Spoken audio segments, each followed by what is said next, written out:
Hello dear. उम्मीद है कि बढ़िया तरीके से पढ़ रहे होंगे, एंजॉय कर रहे होंगे, अपनी जर्नी को बर्डन नहीं मान रहे होंगे। इस वीडियो के अंदर हम करने वाले हैं भी जो प्रोबेबिलिटी का टॉपिक है वो स्टार्ट करने वाले हैं, प्रायिकता। ठीक है, आगे बढ़ने से पहले एक छोटी सी बात मैं आपको बताता हूँ।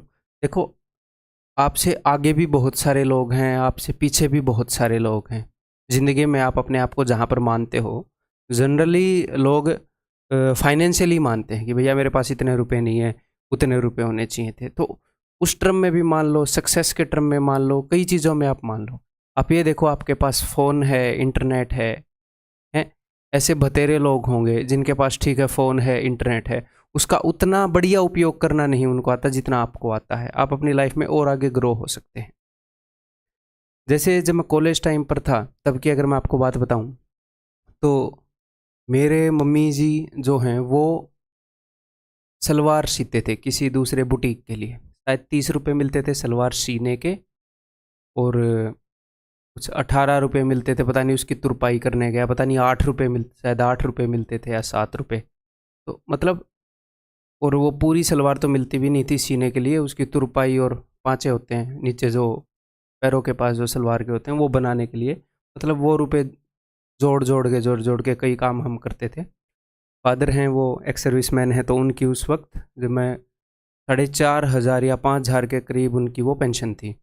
ठीक है, और वो एटीएम भी हमारे पास था, तो पापा गांव में ही कल बिनौले बेच के वो वहाँ से काम चला रहे थे, बल्कि वहाँ से रुपए भी बेच देते थे कुछ। ठीक है, और खल बिनौले की भी कोई ऐसी दुकान नहीं थी कि कोई भयंकर पुराने सेठ की तरह घर में एक कमरे में डाल रखे थे।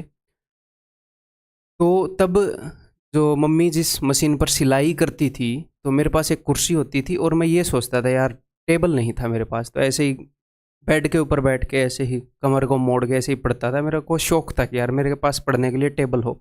शौक था, बट इतने रुपए नहीं थे कि भाई मैं 700-800 का, मतलब 700-800 रुपये एक टेबल पर खर्च दूँ स्पेशली। 700-800 में बहुत सारे काम हो जाते हैं घर के, हैं? और जब 4,500-5,000 में गुजारा करना है, जिसमें से 2,500 का किराया चला जा रहा है रूम का, तो फिर तो 700-800 बहुत बड़ी चीज़ हो गई है ना।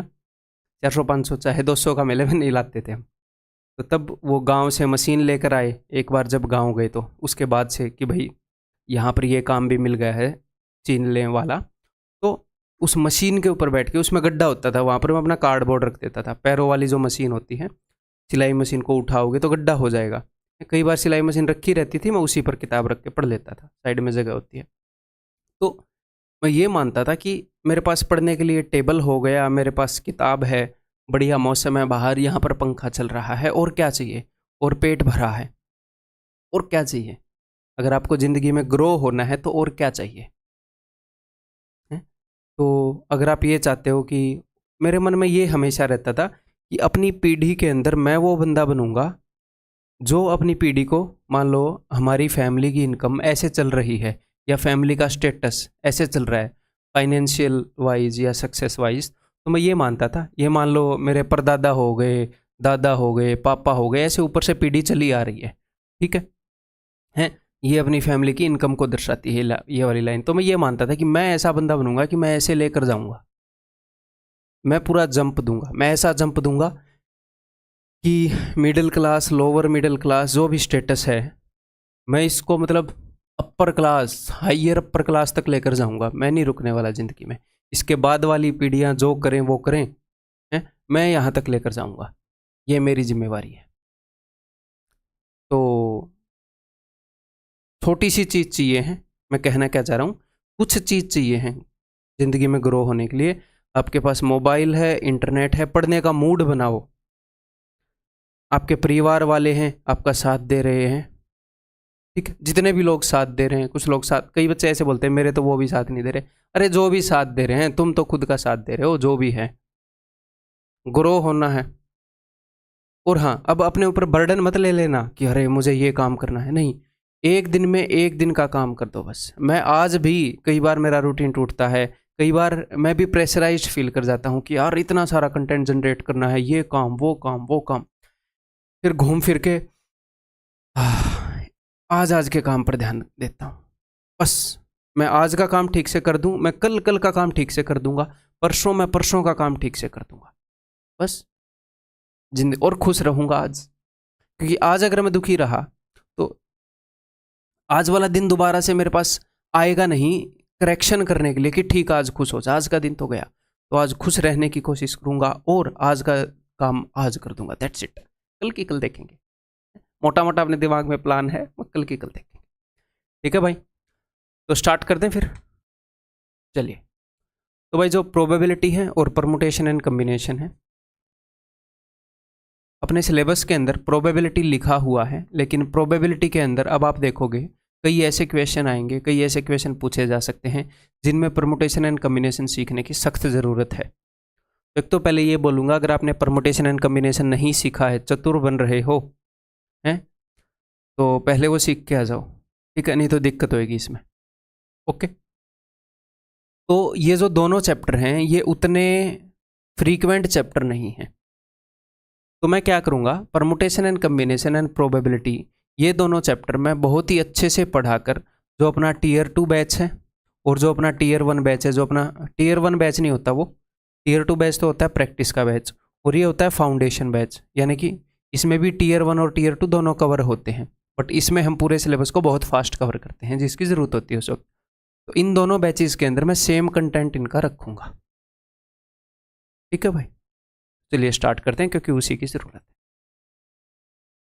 तो प्रोबेबिलिटी होता क्या है? प्रोबेबिलिटी होता है भाई the chances of happening of an event और how much probable to happen an event is, कि किसी भी चीज़ के होने के कितने चांसेस हैं, कि आज बारिश होएगी, बारिश होने की कितने चांसेस हैं।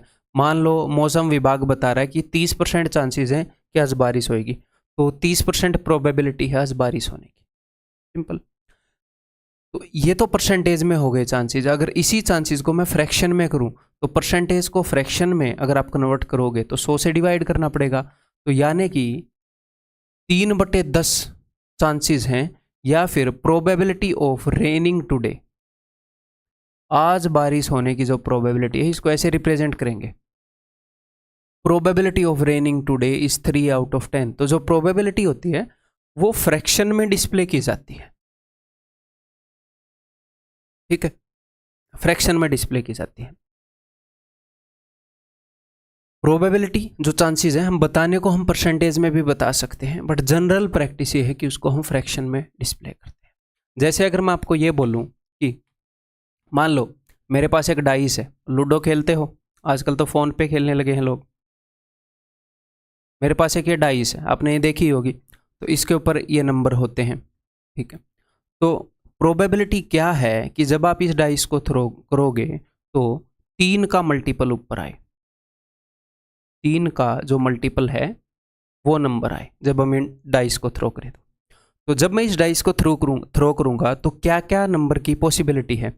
1 आ सकता है, 2 आ सकता है, 3 आ सकता है, 4 आ सकता है, 5 आ सकता है, 6 आ सकता है। मैं बहुत ही प्यार से अपने पेस पर चलूँगा, अपने अकॉर्डिंग आप इस वीडियो की स्पीड को ऊंचा या नीचा कर सकते हैं, तेज़ या धीमा कर सकते हैं।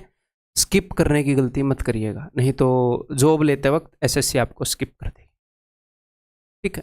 अब कितने भी समझदार हो गए हैं, कितनी बार भी सिलेबस आपने रिवाइज कर लिया है, 1 more revision always helps you, it doesn't hurt you.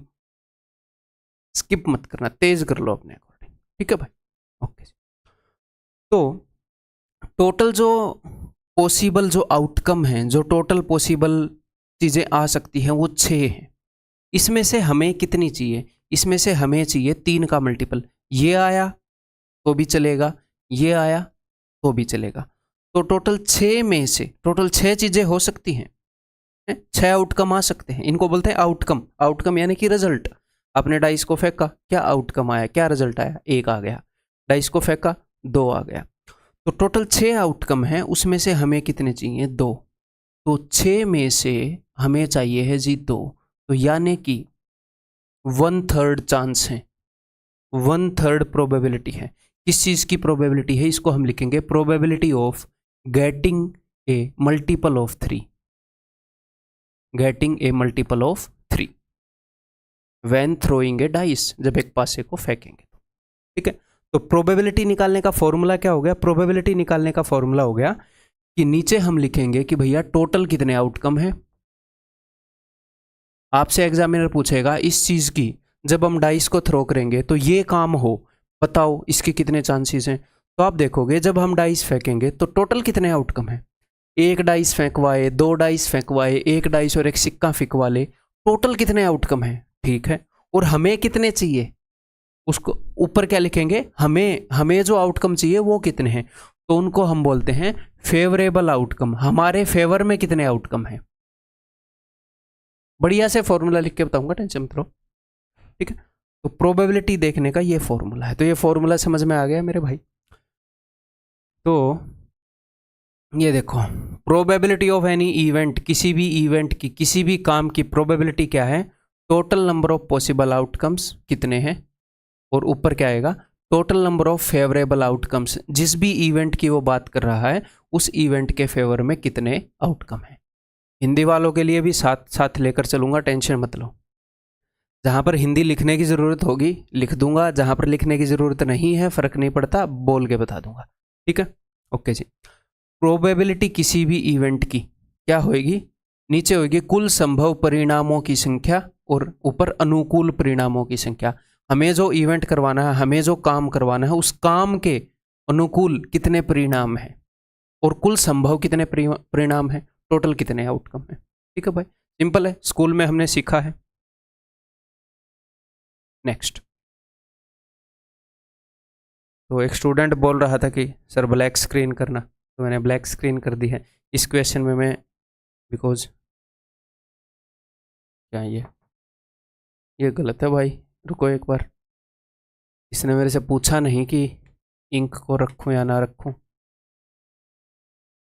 अगर ये ऐसे पूछेगा नहीं, वांट टू कीप, ओके, फिलहाल डिस्कार्ड कर देते हैं, नहीं तो गड़बड़ हो जाएगी ना, आप लोगों को अनोटेशन कैसे दूंगा।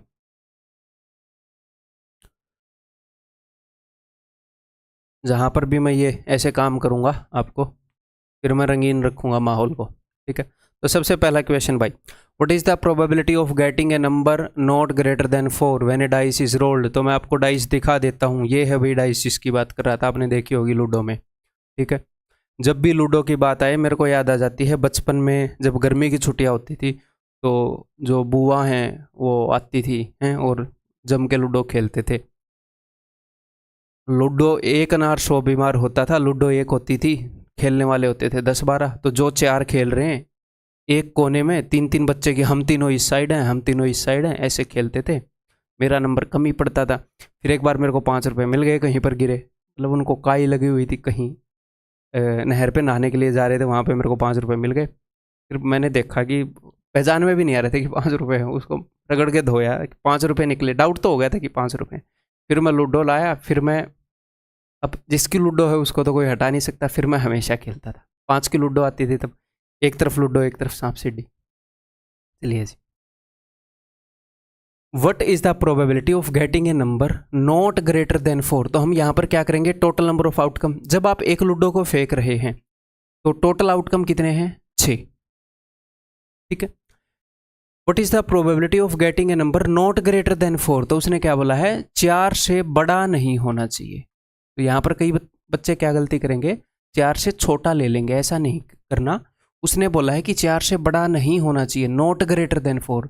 तो ये भी 4 से बड़ा नहीं है, ये भी 4 से बड़ा नहीं है, ये भी 4 से बड़ा नहीं है, ये भी 4 से बड़ा नहीं है। 4 से बड़ा थोड़ी है, उसने बोला 4 से बड़ा नहीं होनी चाहिए। तो ये सारे अपने फेवरेबल आउटकम है। तो total number of favourable outcome is 4 और total number of outcome is 6। तो 2/3 प्रोबेबिलिटी है इस इवेंट के होने की, जो काम ये बोल रहा है। टोटल 6 आउटकम आ सकते हैं, उसमें से 4 हमारे फेवर में है। अब देखते हैं इनको रखने के लिए पूछेगा कि नहीं, पूछ रहा है। ठीक है, चलो मिल जाएगी आपको।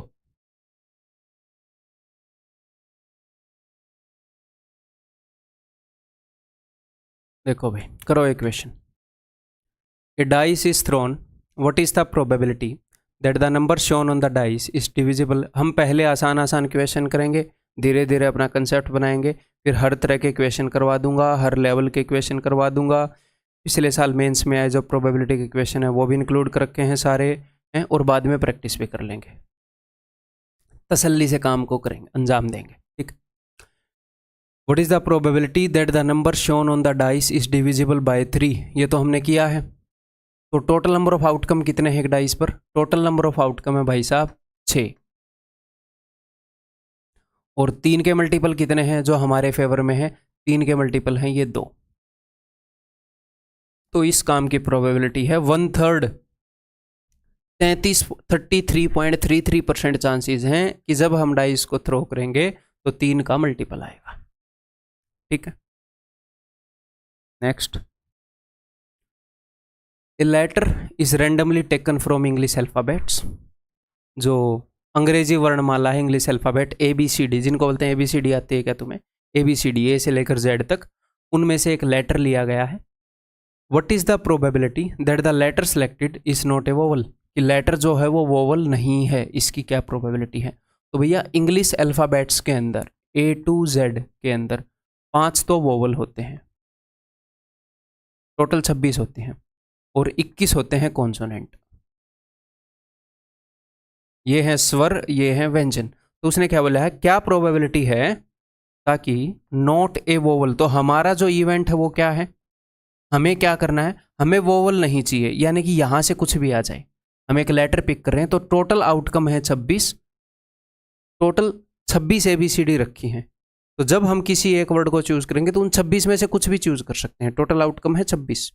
हाँ, अगर इन 21 में से चूज करेंगे तो जो वो पूछ रहा है वो इवेंट हो जाएगा, वोवल नहीं होगा। हमारे फेवर में आउटकम है 21, तो आंसर विल बी 21/26।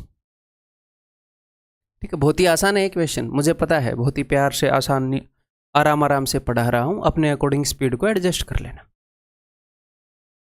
और ये नहीं है कि आप मान लो, कभी कभी हो सकता है आपको वीडियो जो है वो 2 गुना स्पीड पर देखनी पड़ जाए, कभी कभी 1.5 गुना पर देखनी पड़ जाए, कभी कभी 1.25 गुना 1.25, कभी कभी 1 गुना पर। तो स्पीड ये नहीं है कि 1 से ही देखोगे लगातार। ठीक, what is the probability for selecting A prime number from? और हर एक क्वेश्चन मेरे बताने से पहले आप खुद करोगे, उसके बाद मेरी एक्सप्लेनेशन देखोगे। कितना ही आसान क्वेश्चन हो, जब आप एक बार कोर्स को कर रहे हो पहली बार, तो देखनी बनती है। ठीक, आपको नहीं पता कहां पर क्या सिखाया जा सकता है। What is the probability of selecting a prime number from 1 2 3 up to 10? 1 से लेकर 10 तक के नंबर में से अगर हम एक नंबर छाटे तो क्या प्रोबेबिलिटी है कि वो प्राइम आए? तो प्राइम नंबर क्या, कौन कौन से हैं 1 से लेकर 10 तक? टोटल आउटकम तो हो गए 10, प्राइम नंबर है भैया 2 3 5 7, तो टोटल 4 प्राइम नंबर हैं, तो प्रोबेबिलिटी होगी 2/5। ठीक है, क्लियर है? नेक्स्ट, माहौल को रंगीन करने का वक्त आ चुका है। अब जो क्वेश्चन हैं, बहुत सारे क्वेश्चन आते हैं ताशों के, तो यहाँ पर अगर आपने ताश खेले हैं तो आपको फ़ायदा हो जाएगा। मैंने भी ताश खेले हैं बहुत, बचपन में दादा दादी और हम खेलते थे, दादा दादी एक टीम में हो जाते थे, तो ताश खेले हैं, उससे मेरे को ये सब याद है, आपको भी याद करा देता हूँ। देखो, तो भाई टोटल 52 कार्ड्स होते हैं। जब आप ताश खरीद कर लाओगे तो 52 कार्ड्स उसके अंदर आएंगे, और इसके अलावा 2 जोकर भी आते हैं, तो जोकर को हटा दो। ठीक है, 52 कार्ड्स हैं जिनसे गेम खेला जाता है। ठीक है, 52 कार्ड्स को डिवाइड बाई 4 कर दो, 4 बराबर हिस्सों में बांटा जाता है, तो 13 कार्ड आते हैं। 4 अलग अलग क्या होते हैं, 4 अलग अलग टीमें, आप ये मान लो। ये इसको इंग्लिश में बोलते हैं, आप लिख लेना, इसको इंग्लिश में बोलते हैं क्लब, और हिंदी में बोलते हैं चिड़ी। इसको इंग्लिश में बोलते हैं स्पेड, और हिंदी में बोलते हैं जी हुकुम। ठीक है, हुकुम का इक्का ये रहा। इसको हिंदी में बोलते हैं पान, और इंग्लिश में बोलते हैं हर्ट, जैसा कि दिख रहा है। इसको हिंदी में बोलते हैं ईंट, ठीक है, और इंग्लिश में बोलते हैं इसको डायमंड, जैसा कि ये दिख रहा है फिलहाल। क्लियर है भाई? तो ये 4 अलग अलग, इनको इंग्लिश में बोलते हैं शूट्स, और हिंदी में इनको बोलते हैं समूह। जहाँ पर भी मुझे लगेगा कि हिंदी का वर्ड डालना ज़रूरी है, मैं डाल दूंगा। जिन जगह मैंने नहीं डाल रखा वहाँ पर डालना ज़रूरी नहीं है। ठीक है, हिंदी में इनको बोलते हैं 4 समूह। तो एक के अंदर 13 पत्ते हैं। 13 पत्ते कैसे हैं, 1 से लेकर 10 तक, 1 2 3 4 5 6 7 8 9 10। जो 1 है उसको रिप्रेजेंट किया गया है ए से, इसको हम बोलते हैं एस। 1 की जगह 1 नहीं है, 1 की जगह ए लिख दिया, एस, यानी कि इक्का। हिंदी में इसको बोलते हैं भैया इक्का।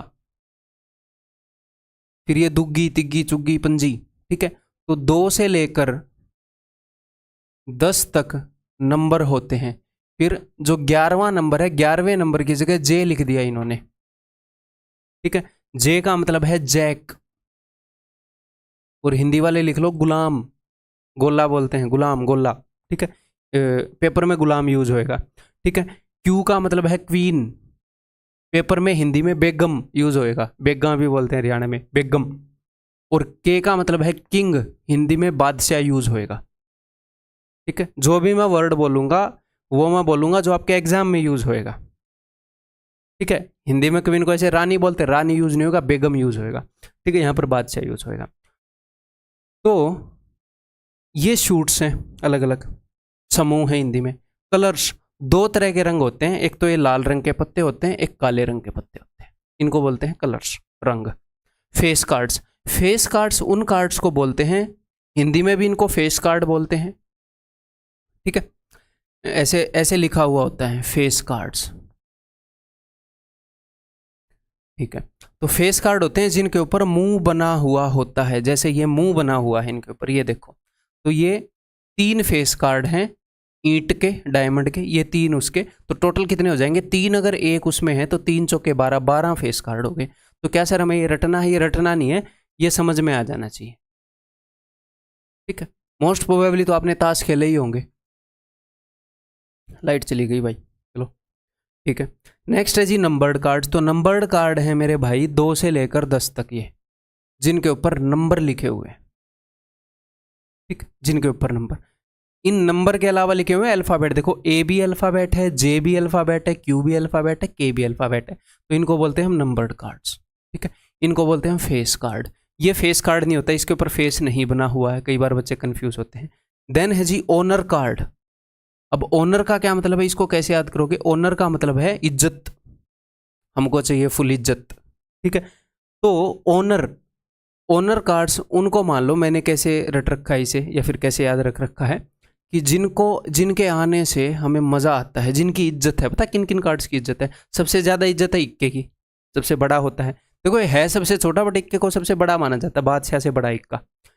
फिर बादशाह, बेगम और गोला, ये 4 जो कार्ड हैं, हर एक रंग में 4 कार्ड, ये ओनर कार्ड्स हैं, ये बड़े बड़े कार्ड हैं, सीनियर हैं ये, बाकी सारे तो जूनियर हैं ये। तो ओनर कार्ड कौन कौन से हो गए? एक तो हो गया भाई इक्का, जितने भी अल्फ़ाबेट वाले हैं, इक्का, बादशाह, बेगम, गुलाम, एस, किंग, क्वीन, जैक। तो समझ गए इनके बारे में सब कुछ। अब इनके ऊपर अगर क्वेश्चन आएगा तो फिर आपको ये पता होना चाहिए। अगर आपने ताश नहीं खेले हैं तो एक बार बैठ के स्क्रीन को देखकर आप रट लीजिए भाई, ठीक है। मैं आगे बढ़ता हूँ। ओके, अब जहाँ तक ये ऐसे कार्ड चलेंगे तब तक मैं इसको रंगीन ही रख लेता हूँ। चलो बताओ। John draws a card from a pack of cards. What is the probability that the card drawn is a card of black suit? क्या प्रोबेबिलिटी है कि जो भी कार्ड उसने ड्रॉ किया है वो ब्लैक रंग वाला है, ब्लैक समूह या सूट का है, हिंदी में ऐसे लिखा हुआ मिलेगा, ठीक है। तो देखो टोटल 52 कार्ड हैं, 52 कार्ड्स हैं, ठीक है। इसमें से 26 कार्ड हैं लाल और 26 कार्ड्स हैं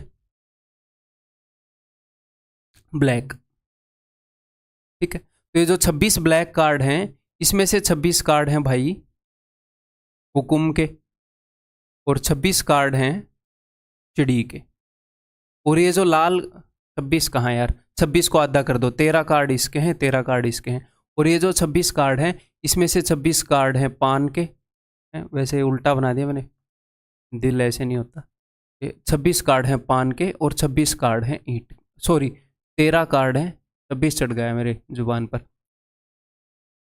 तो अगर वो ये बोल रहा है कि भैया क्या प्रोबेबिलिटी है कि उसने जो कार्ड निकाला वो ब्लैक होगा, तो आपको कुछ भी number of total outcomes, number of favourable outcome ऐसे करने की जरूरत नहीं होनी चाहिए, क्योंकि आपको पता है आधे काले हैं आधे लाल हैं। तो सिंपली ये है। अगर वो आपसे ये पूछे कि व्हाट इज द प्रोबेबिलिटी कि जो कार्ड निकाला है वो हर्ट का है, तो आप बोलोगे 1/4, क्योंकि जितने भी कार्ड हैं उसका 1/4 हिस्सा हर्ट के कार्ड है। क्लियर मेरे भैया? ठीक है। तो ये आपको डायरेक्टली पता होना चाहिए, आपको ऐसे करने की जरूरत नहीं होनी चाहिए कि भैया टोटल कार्ड 52 हैं, फिर जो ब्लैक कार्ड हैं वो 26 हैं, तो 1/2 नहीं, आधे कार्ड लाल हैं आधे काले हैं, ठीक है भाई, क्लियर है। Next, one card is randomly drawn from A pack of 52 cards. क्या प्रोबेबिलिटी है कि वो जो कार्ड ड्रॉ किया है वो एक फेस कार्ड है। हिंदी में ऐसे फेस कार्ड लिखा हुआ होता है, या फिर हो सकता है मुख वाला पत्ता कोई दे दे या इस टाइप की चीज़ दे दे, तो आपको समझ जाना चाहिए। ठीक है, अब मेरी बात ध्यान से सुनो। मुझे एक बात बताओ कि ये वाला जो सूट है, ये चिड़ी वाला जो सूट है, इसमें फेस कार्ड कितने हैं? इसमें फेस कार्ड हैं 1 2 3। ठीक है, और नीचे वाले में 1 2 3, इसमें 1 2 3, इसमें 1 2 3, तो टोटल कितने हो गए? 3 × 4 12। ठीक है, और टोटल कार्ड्स कितने हैं? टोटल कार्ड्स हैं 52। ठीक है, तो आप इसको बोल सकते हो क्या? 3/13 प्रोबेबिलिटी। ठीक है, जो टोटल नंबर ऑफ आउटकम है वो कितने हैं? 52। हमें एक पत्ता छाटना है इन 52 में से। हमारे फेवर में कितने आउटकम हैं? ये फेस कार्ड्स। ठीक, तो हम ऐसे भी कर सकते हैं, लेकिन ऐसे करने की ज़रूरत भी नहीं है। क्यों सर? देखो, ये वाला जो शूट है, ये वाला जो समूह है, इसके अंदर 13 टोटल कार्ड हैं और उसमें से 3 कार्ड फेस कार्ड हैं। अब बोलोगे जी हाँ सर। ठीक है, सेम काम नीचे वाले के साथ हुआ है, सेम काम नीचे वाले के साथ, सेम काम नीचे वाले के साथ। तो आप ऐसे बोल सकते हो ना सिंपली, आप इसके अंदर की प्रोबेबिलिटी बता दोगे ना, 3/13 वही उत्तर है। 13 में से 3, क्योंकि सेम यहाँ पर हो रहा है, सेम यहाँ पर, सेम यहाँ पर। ऊपर मैंने क्या किया है कि भैया इसमें 3 फेस कार्ड हैं, ऐसे ऐसे 4 समूह हैं। इसमें 13 टोटल कार्ड हैं, ऐसे ऐसे 4 समूह हैं, तो 4 से 4 कट गया। तो अगर कोई ऐसी चीज़ पूछी गई है जो मतलब कि एक शूट के अंदर पूछ ली, एक शूट के अंदर भी सेम है और सभी के अंदर भी सेम है, तो सिर्फ उस एक की भी बता सकते हो। क्यों? ये मैंने बता दिया। अगर वो ये पूछेगा व्हाट इज द प्रोबेबिलिटी, ताकि एक जैक निकले, जैक एक गुलाम निकले, तो आप बोलोगे एक रंग में 13 पत्ते होते हैं, उनमें से एक गुलाम होता है और सेम काम बाकियों के साथ रिपीट हो रहा है, सब में 13 पत्ते हैं और एक जैक है, तो 1/13 ही होगी प्रोबेबिलिटी। आप ऐसे कर लो कि भैया 4 जैक हैं और 52 पत्ते हैं, या डायरेक्टली आप बता सकते हो 1 आउट ऑफ 13 चांसेस हैं। इन 13 पत्तों में भी एक जैक है, इन 13 में भी एक जैक है, इन 13 में भी एक जैक है, इन 13 में भी एक जैक या गुलाम है। ठीक है, what is the probability to get a honour card? ऊपर 4 ओनर कार्ड हैं, इक्का और 3 वो, तो 4 हैं 13 में से, 4/13। मुझे टोटल 52 में से देखने की जरूरत ही नहीं है। क्लियर है भाई? ठीक है, और ये हिंदी में, ये जो रैंडमली है इसका मतलब हिंदी में है यादृच्छा। ठीक है, इसका मतलब मैं बता देता हूँ, 1 कार्ड इज ड्रॉन रैंडमली का मतलब है कि ऐसा नहीं है कि भाई नेपोटिज्म टाइप की चीज़ की गई है कि मैंने किसी कार्ड को फेवर कर दिया, नहीं ऐसे नहीं। आप ऐसे मान लो मैंने ऐसे उठाया है, ऐसे बिना देख के, तो रैंडमली, तभी तो चांसेस इक्वल होंगे ना कि कुछ भी आ सकता है। अब मैंने जानबूझ के किंग उठा लिया, तो फिर नंबर 10 आने की क्या प्रोबेबिलिटी? कुछ भी नहीं है, मैंने जानबूझ के उठा लिया, 100% किंग की प्रोबेबिलिटी है। तो जो भी प्रोबेबिलिटी के क्वेश्चन है उनमें रैंडमली उठाई जाती हैं चीज़ें, और इसी का मतलब हिंदी में इसका वर्ड है ये। ठीक है, क्लियर है? Next, A card is randomly drawn from A pack of 52 cards, what is the probability getting an S, king और क्वीन? तो मुझे एक बात बताओ, उसने ये पूछा, पहले क्वेश्चन समझ लेते हैं कि एक कार्ड रैंडमली निकाला गया है, तो क्या प्रोबेबिलिटी है कि वो या तो एक इक्का हो, या एक बादशाह हो, किंग हो, या एक क्वीन हो, बेगम हो। ठीक है, कोई एक कार्ड निकाला गया है, क्या प्रोबेबिलिटी है कि इन 3 में से कोई एक हो, किसी भी रंग का हो चाहे। उसने ये नहीं बोला कि एस हो डायमंड का, किंग हो हर्ट का, पान का, ना, या तो एस हो या किंग हो या क्वीन हो। तो इन 13 पत्तों में से भी एक किंग, एक क्वीन और एक एस है, किंग क्वीन और एस है, तो 3 पत्ते हैं जो हमारे फेवर में हैं। अगले 13 में से भी 3 है हमारे फेवर में, अगले 13 में से भी 3 है हमारे फेवर में, अगले 13 में से भी 3 है हमारे फेवर में, तो 3/13 कर दूं प्रोबेबिलिटी। जब कोई ऐसी चीज पूछी जाती है कि भैया जो चारों रंगों में समान है पूरे, उसके लिए पूछी जाती है, फिर भी आप एक रंग एक शूट से बता सकते हो उसको कि भैया 3/13 है। ठीक, क्लियर? करने को आप ऐसे भी कर सकते हो कि भाई टोटल 52 पत्ते हैं और उसमें से 12 पत्ते हैं जो हमारे फेवर में है, अदरवाइज आपको ऐसे करना आना चाहिए। बार बार ये चीज़ मैं आपको बता रहा हूँ। Next, tickets numbered from 1 to 100 are mixed up and then a ticket is drawn at random, ठीक है, but is the probability that the ticket drawn has a number which is a multiple of 3 और 5। जो number हम निकालेंगे वो 3 या 5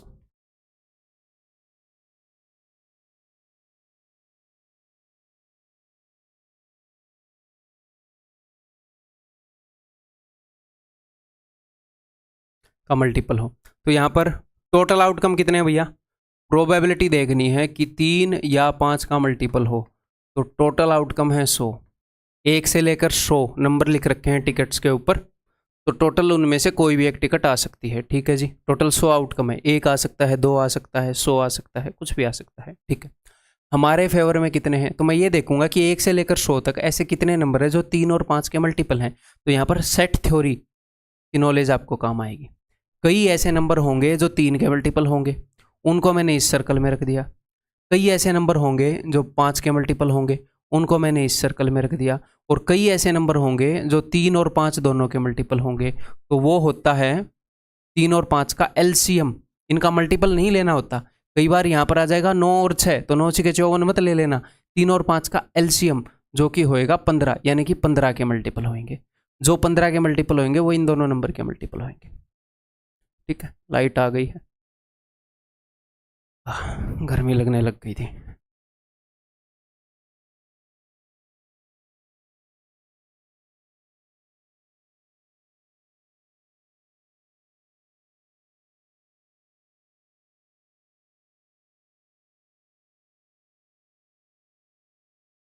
हाँ जी, देखो, तो 1 से लेकर 100 तक 3 के कितने मल्टीपल हैं कैसे पता चलेगा?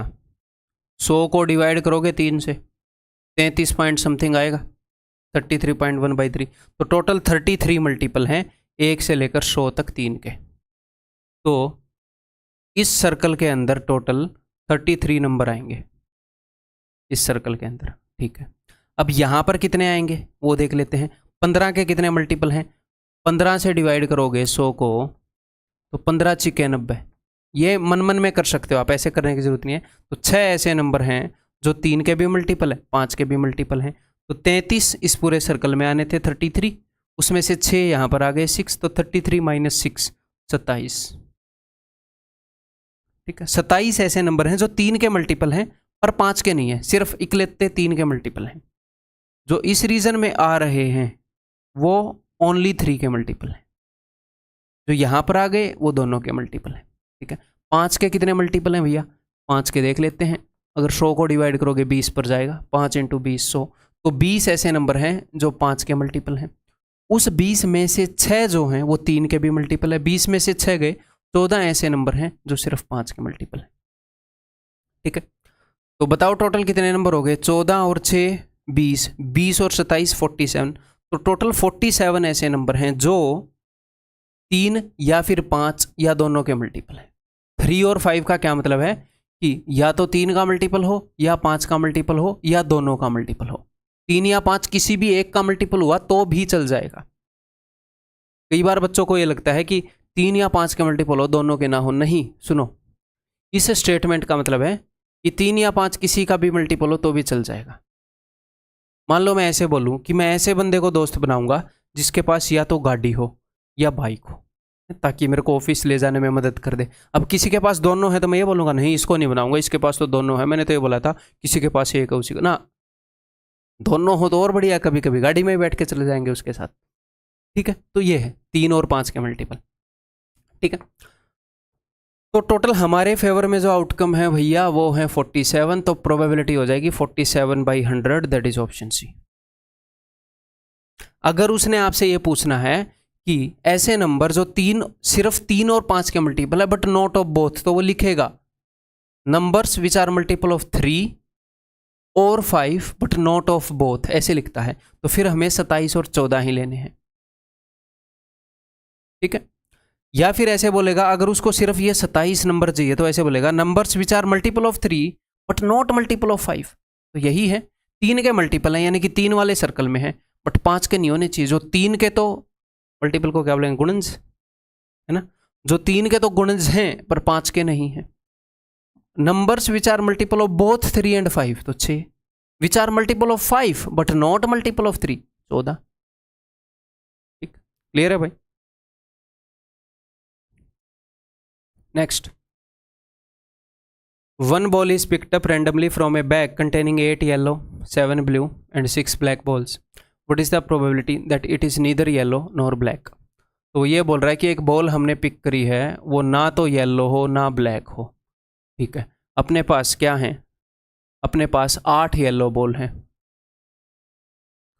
और 7 ब्लू बॉल हैं और 6 ब्लैक बॉल हैं।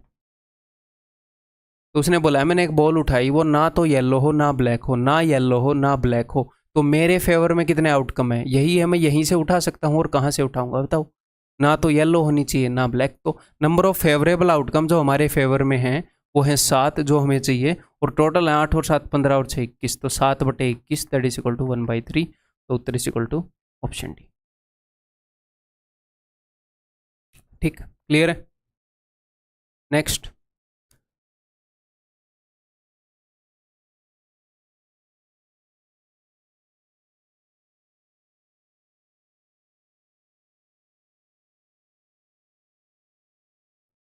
ए box contains 5 red 4 green and 3 white balls. ठीक है, each ball is of different size. अब यहाँ पर देखो, यहाँ पर उसने एक ट्विस्ट लेकर आया है, वो each ball is of different size. ठीक है, a red ball is chosen at random. ठीक है, a red ball is chosen at random. यहाँ पर मैं आपको एग्जामिनर की लैंग्वेज समझाना चाहूँगा, टाइम देंगे थोड़ा इस क्वेश्चन को। What is the probability that it is the smallest red ball. Hindi में बताता हूँ कि भाई हर एक बॉल जो है वो अलग अलग साइज की है, अलग अलग क्या बोलते हैं उसको, आकार की है। आकार तो शेप हो, शेप क्या होता है, शेप आकार होता है, शेप को आकार बोलेंगे ना, साइज को क्या बोलेंगे, लो पता नहीं यार, मेरे को वर्ड ध्यान में नहीं आ रहा। साइज,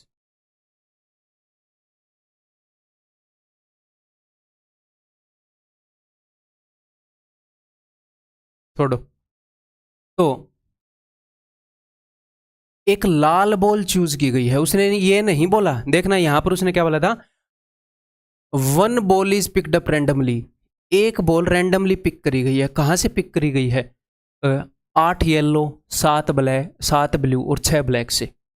इन सब में से मान लो मैंने एक बैग के अंदर ये बॉल है, उसके अंदर मैं देख नहीं रहा, ऐसे ऊपर देखकर रैंडमली, तो किन किन बॉल के पास आने का मौका है मेरे पास, इन सारी बॉल में से कोई भी बॉल आ सकती है, टोटल 21 बॉल में से कोई भी बॉल आ सकती है। ठीक है, लेकिन अब हमने क्या किया है, a red ball is chosen at random. एक लाल बॉल को ही मैंने चूज किया, मैंने देख के जो लाल बॉल है, मेरे को साइज का पता नहीं कौन सी बड़ी है कौन सी छोटी है, सिर्फ लाल बॉल, तो किन को मौका मिला है मेरे हाथ में आने का, मैंने लाल बॉल चूज करी है, तो क्या ग्रीन बॉल आ सकती है, नहीं। तो मामला क्या है, बॉल तो हमने दिया कि रेड बॉल 5 हैं और ग्रीन बॉल 4 हैं और वाइट बॉल 3 हैं, लेकिन इनमें से मैंने चूज ही नहीं करा। ठीक है, मान लो ये है,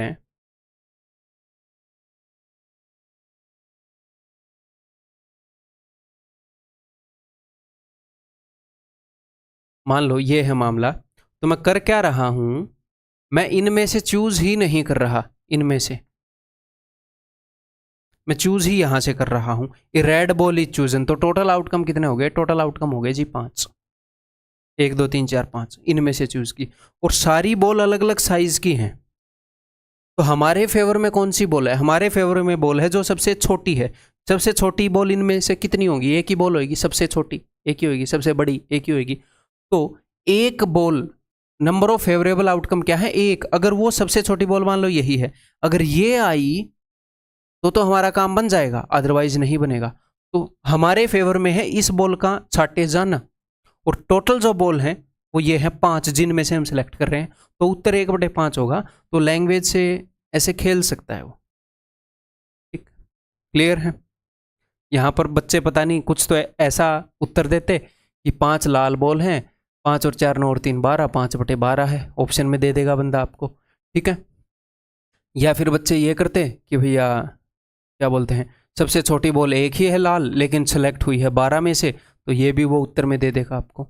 एक्चुअल में क्या है, उसने लाल में से सिलेक्ट की है और सबसे छोटी लाल बॉल आने के क्या चांसेस है, 5 ही लाल बॉल है, सबसे छोटी उसमें से एक है, 1/5 प्रोबेबिलिटी है। ठीक, क्लियर है? ठीक है जी, आगे कुछ करते हैं। आप देखो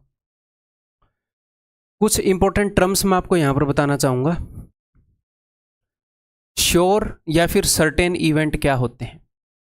इवेंट क्या होता है? कोई भी काम, कि हमने लाल बॉल छाटी, वो एक इवेंट है। हिंदी में इसको बोलेंगे घटना है, निश्चित घटना। अब ये आप समझ गए, श्योर यानी कि वो पक्का होना है, सर्टेन यानी कि वो पक्का होना है, निश्चित यानी कि पक्का होना है। तो ऐसा इवेंट कौन सा होता है? मान लो मैं आपको ये बोलूं कि मैंने एक डाइस थ्रो करी है, what is the probability of getting a natural number, एक प्राकृतिक संख्या आए। तो अब डाइस के ऊपर 1 2 3 4 5 6 यही होता है, सारी की सारी प्राकृतिक हैं। तो मैं एक डाइस को थ्रो करूं और एक प्राकृतिक संख्या आए, उसका क्या चांस है? 6 आउटकम हमारे फेवर में है और 6 आउटकम हैं जो हमें चाहिए। सॉरी, 6 टोटल आउटकम हो सकते हैं और 6 के 6 हमारे फेवर में हैं। 6 ही आउटकम हो सकते हैं और 6 के 6 हमारे फेवर में हैं, यानी कि जो भी होगा वो हमारे फेवर में ही आएगा। तो यानी कि अगर मैं एक डाइस थ्रो करूं तो क्या प्रोबेबिलिटी है कि एक नेचुरल नंबर आए? आप बोलोगे सर 100%, नेचुरल नंबर तो आएगा ही आएगा। तो उसको हम बोलेंगे sure event, certain event, Hindi में बोलेंगे निश्चित घटना, ये होनी ही होनी है। तो अगर कोई श्योर इवेंट है, probability of a sure event is equal to 1, या फिर परसेंटेज में बोलेंगे कि 100% चांसेस हैं। ठीक, 100% चांसेस है इस काम के होने के। तो मैक्सिमम प्रोबेबिलिटी कितनी हो सकती है? 100%। ऐसे ये बोलते हैं कि क्या इंडिया जीतेगी? 200% जीतेगी। वो मैथमेटिकली रॉन्ग है। 200% का क्या मतलब है? एक ही मैच में 2 बार जीत जाएगी क्या? तो 100% से मैक्स चांसेस ही नहीं हो सकते किसी चीज़ के। 100% का मतलब है कि ये होगा ही होगा। और मिनिमम कितने चांसेस होते हैं? 0%। ठीक है, तो मैक्सिमम प्रोबेबिलिटी इज 1, किसी भी काम की हो सकती है।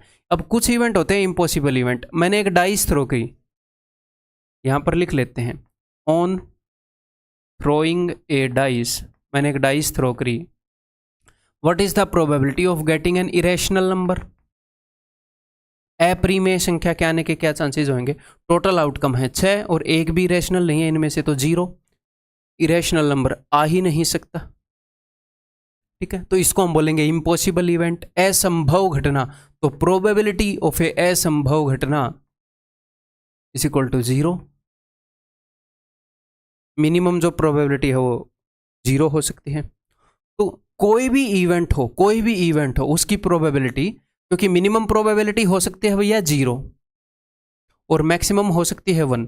तो कोई भी इवेंट है अगर वो श्योर शॉट होएगा तो उसकी ये प्रोबेबिलिटी होएगी, अगर वो इम्पॉसिबल हुआ तो ये प्रोबेबिलिटी होएगी, अगर इनके अलावा कुछ और है तो प्रोबेबिलिटी बीच में हो जाएगी। तो किसी भी इवेंट के लिए प्रोबेबिलिटी 0 से तो बड़ी होएगी या फिर बराबर हो सकती है, इम्पॉसिबल इवेंट हो तो 1 से छोटी होएगी या फिर बराबर हो सकती है श्योर इवेंट है तो। ठीक, तो ये टर्म्स हमें पता होने चाहिए। ठीक है, for any event E, probability of happening of E is equal to 1 minus probability of E complement. अब ये E कॉम्प्लीमेंट क्या है?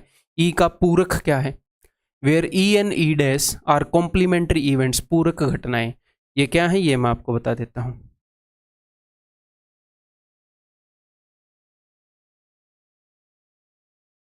देखो,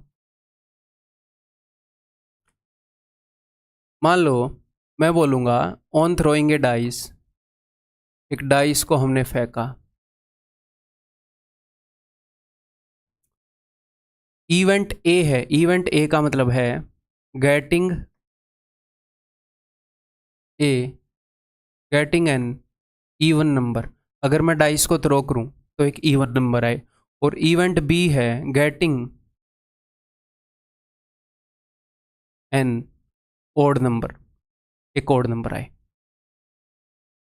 तो जो इवेंट ए है और इवेंट बी है ये एक दूसरे के कॉम्प्लीमेंट्री हैं। एक दूसरे के कॉम्प्लीमेंट्री क्या है कि अगर या तो ये होगा या ये होगा, मतलब इवेंट ए ने जो जो भी केसेस कवर किए हैं हमारे फेवर में, टोटल कितने आउटकम आ सकते हैं? 1 2 3 4 5 6, एक डाइस के थ्रो करने पर। हाँ जी सर। तो इवेंट ए कब होगा? जब डाइस के ऊपर 2 आ जाए, 4 आ जाए, 6 आ जाए। और इवेंट बी कब होगा? जब इनके अलावा वाले बाकी सारे हो जाए। तो ये ए और बी क्या है, कॉम्प्लीमेंट्री पूरक घटनाएं हैं। यानी कि अगर मैं इन दोनों घटनाओं को मिला दूंगा तो जितने भी टोटल आउटकम हैं सारे हो जाएंगे। यानी कि probability of event A plus probability of event B is equal to 1। समझ में आई कि नहीं बात? अगर हम डाइस को थ्रो करेंगे तो या तो ये होगा या ये होगा। ऐसा कभी हो सकता है कि ना ये हो ना ये हो? अब ये मत बोलना सोले का सिक्का खड़ा हो गया था, ऐसे डाइस खड़ी हो जाए तो। ठीक है, तो क्लियर है? तो जो भी कॉम्प्लीमेंट्री इवेंट्स हैं उनकी प्रोबेबिलिटी 1 होती है। तो कई बार क्या होता है, मान लो एग्जामिनर ने ऐसे इवेंट की प्रोबेबिलिटी पूछ ली जो निकालनी मुश्किल है, लेकिन उसके कॉम्प्लीमेंट्री इवेंट की प्रोबेबिलिटी निकालनी आसान है, तो हम उसको निकालकर एक में से घटा देते हैं। आगे क्वेश्चन करेंगे ऐसे। जो उसने पूछा है निकाल हम उसकी भी सकते हैं, बट वो कैलकुलेटिव हो जाएगा। उसके कॉम्प्लीमेंट्री की निकालनी ईजी है, मतलब उसके जिन केसेस की उसने प्रोबेबिलिटी पूछी है उनसे बाकी जो बचे हुए केसेस हैं, रिमेनिंग केसेस, उनकी प्रोबेबिलिटी निकालनी आसान है। वो निकाल के 1 में से घटा देते हैं। आप ऐसे ही बोल सकते हैं probability of A is equal to 1 minus probability of B. ऐसे और इवेंट बताऊं, देखो जरूरी नहीं है। अब कई बच्चे यहाँ पर ये सोच जाएंगे कि अच्छा अगर इन दोनों की प्रोबेबिलिटी 1 है तो इसकी प्रोबेबिलिटी भी हाफ है, इसकी भी हाफ है। नहीं, यहाँ पर ये मैंने इवेंट ही ऐसे लिखे हैं। अगर मैं ये बोलूँ कि इवेंट ए ये है, गेटिंग, अगर मैं एक डाइस को थ्रो करूँ तो मेरे पास क्या है, गेटिंग ए प्राइम नंबर। ठीक है, इवेंट बी क्या है, इवेंट बी है गेटिंग ए कंपोजिट नंबर।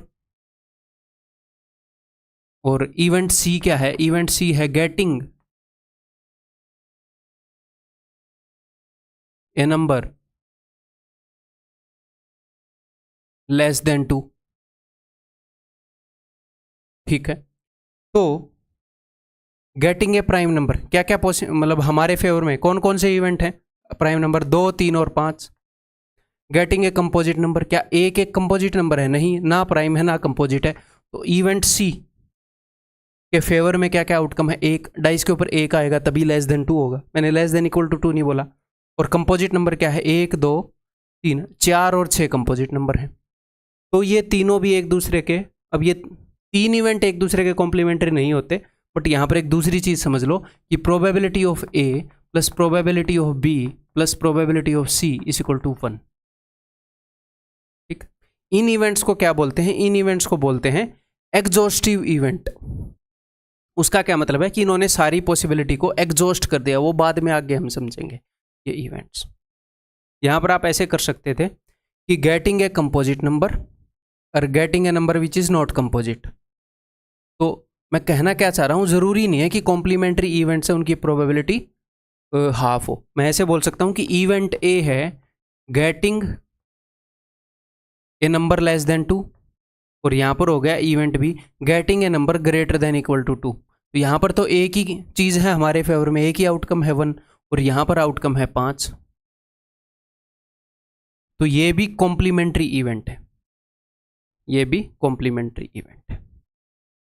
ठीक है, तो जो कॉम्प्लीमेंट्री इवेंट है उन दोनों की प्रोबेबिलिटी का सम 1 है, या फिर आप ऐसे लिख सकते हो इवेंट ई की जो प्रोबेबिलिटी है वो है एक में से इवेंट ई के कॉम्प्लीमेंट्री इवेंट की प्रोबेबिलिटी घटा दो इसकी पूरक घटना की। आगे जब यूज करेंगे तो और अच्छे से समझ में आ जाएगा। नेक्स्ट, आगे बढ़ने से पहले मैं आपको कुछ सैंपल स्पेस दिखाना चाहूँगा। सैंपल स्पेस को हिंदी में क्या बोलते हैं, प्रतिदर्श समष्टि है, समष्टि, हाँ समष्टि, प्रतिदर्श समष्टि क्या है ये चीज़ समझ लो ध्यान से, क्या क्या मैं आपको दिखाना चाह रहा हूँ। एक और बात है, अगर हम एक कॉइन को उछालते हैं तो हेड या टेल आते हैं। हेड को बोलते हैं चित, टेल को बोलते हैं पट। हिंदी में मैं हेड और टेल, मैं चित पट कभी भी यूज़ नहीं करता, तो मेरे को ये याद नहीं रहेंगे, मैंने यहाँ पर डिस्प्ले कर दिया आपको। ठीक है, जो हिंदी वाले हैं वो ये समझ जाना भाई। ठीक है, चलिए जी। अगर आप दो कॉइन, जब आप एक कॉइन को टॉस करोगे, अब सैंपल स्पेस क्या होता है वो मैं आपको बताऊंगा। सैंपल स्पेस होता है कि जितने भी पॉसिबल आउटकम हैं, पॉसिबल आउटकम्स की लिस्ट, जितने भी पॉसिबल आउटकम हैं किसी भी काम को करने में, जितने भी पॉसिबल आउटकम है उनकी लिस्ट को सैंपल स्पेस बोलेंगे कि क्या क्या पॉसिबिलिटी है, क्या क्या आ सकता है।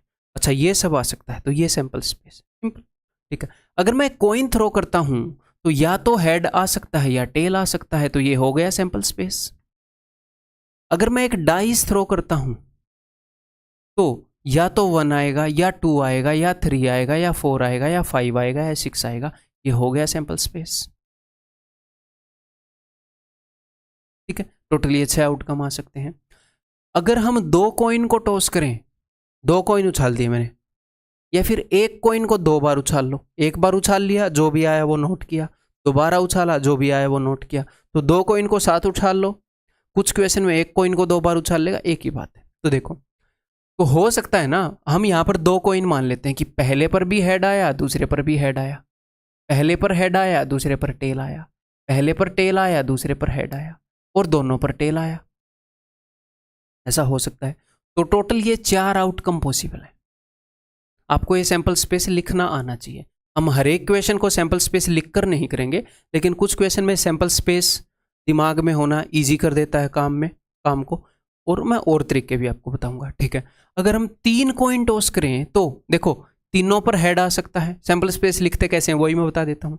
तीनों पर हेड आ सकता है कि नहीं। ठीक है, अब मैं देखूंगा कि एक पर टेल आ जाए, एक पर टेल, तो देखो टेल पहले पर आ गया, बाकी 2 पर हेड। अब मैं इसी टेल को दूसरे पर ले जाऊंगा, टेल दूसरे पर आ गया, बाकी पर हेड, टेल तीसरे पर आ गया, बाकी पर हेड। टेल कहीं पर भी आ सकता है ना, पहले कॉइन पर टेल आए, बाकी 2 पर हेड, दूसरे पर टेल आए, बाकी 2 पर हेड, तीसरे पर टेल आए, बाकी 2 पर हेड। अब हो सकता है कि भैया 2 पर टेल आ जाए, तो अगर 2 पर टेल आ गया तो मैं हेड पर नजर रखूंगा। मान लो पहले पर हेड आ गया, बाकी 2 पर टेल, दूसरे पर हेड आ गया, बाकी 2 पर टेल, तीसरे पर हेड आ गया, बाकी 2 पर टेल, या फिर तीनों पर टेल आ जाए, तीनों पर टेल। तो टोटल कितने आउटकम हो गए? 1 2 3 4 5 6 7 8, टोटल 8 आउटकम हो गए। इसको आप एक और तरीके से कर सकते हो। कैसे? जब आप एक कॉइन उछालते हो तो आउटकम कितने होते हैं? एक कॉइन उछालने पर 2 आउटकम। तो जब आप 2 कॉइन उछालोगे ना, 2 कॉइन, तो कॉइन 1 के भी 2 आउटकम होंगे, कॉइन 2 के भी 2 आउटकम होंगे, तो 2 × 2 4 आउटकम हो जाएंगे। जब आप 3 कॉइन उछालोगे तो कॉइन 1 के भी 2 आउटकम, कॉइन 2 के भी 2 आउटकम, कॉइन 3 के भी 2 आउटकम, तो टोटल 8 आउटकम हो जाएंगे। जब आप 4 कॉइन उछालोगे तो 2 2 2 2 16 आउटकम हो जाएंगे। अगर आपने एक कॉइन उछाल दिया और एक डाइस उछाल दी, आपने एक कॉइन उछाला कि हेड या टेल क्या आएगा, एक डाइस उछाली, तो कॉइन के 2 आउटकम, डाइस के 6 आउटकम, टोटल 12 आउटकम होंगे। कैसे? मान लो कॉइन पर हेड आया, डाइस पर 1, कॉइन पर हेड आया, डाइस पर 2, कॉइन पर हेड आया, डाइस पर 3, कॉइन पर हेड, डाइस पर 4, H5 H6, कॉइन पर टेल, डाइस पर 1, कॉइन पर टेल, डाइस पर 2, T2 T3 T4 T5 T6, 12 हो गए ना। ठीक है, तो टोटल नंबर ऑफ आउटकम आप ऐसे भी निकाल सकते हो। ठीक है, तो ये सारी नॉलेज ज़रूरी है, सारी नॉलेज आपको दूंगा। ठीक है, किसी क्वेश्चन में कुछ काम आएगा, किसी में कुछ, एक्सपर्ट आपको मैं बना दूंगा। कोई भी चैप्टर हो, कैसा भी कंसेप्ट हो, अगर आप मेहनत करने के लिए तैयार हैं, मजाक नहीं कर रहा, हर एक चीज़ में एक्सपर्ट बना सकता हूँ मैं इन चीज़ों के ऊपर टाइम ही इतना डिवोट करता हूँ। ठीक है, कई बच्चे ये पूछते हैं कि सर ये वाले क्वेश्चन करवा दोगे क्या, वो वाले करवा दोगे क्या, सर उस टाइप वाले टाइम एंड वर्क में करा दोगे क्या? भाई मैं सारे कराऊंगा, जो मैं कराऊंगा आप ये मान लो उससे बाहर नहीं आएगा। ठीक है, ये नहीं है कि मैं महान व्यक्ति हूं, मैं मेहनत कर रहा हूं इतनी, बस उसका आउटकम है। ठीक है, तो आप मेहनत करने के लिए तैयार हो कि नहीं? ठीक है, तो अब देखो अगर 2 डाइस रोल करेंगे तो क्या हो सकता है? तो अगर 2 डाइस रोल करेंगे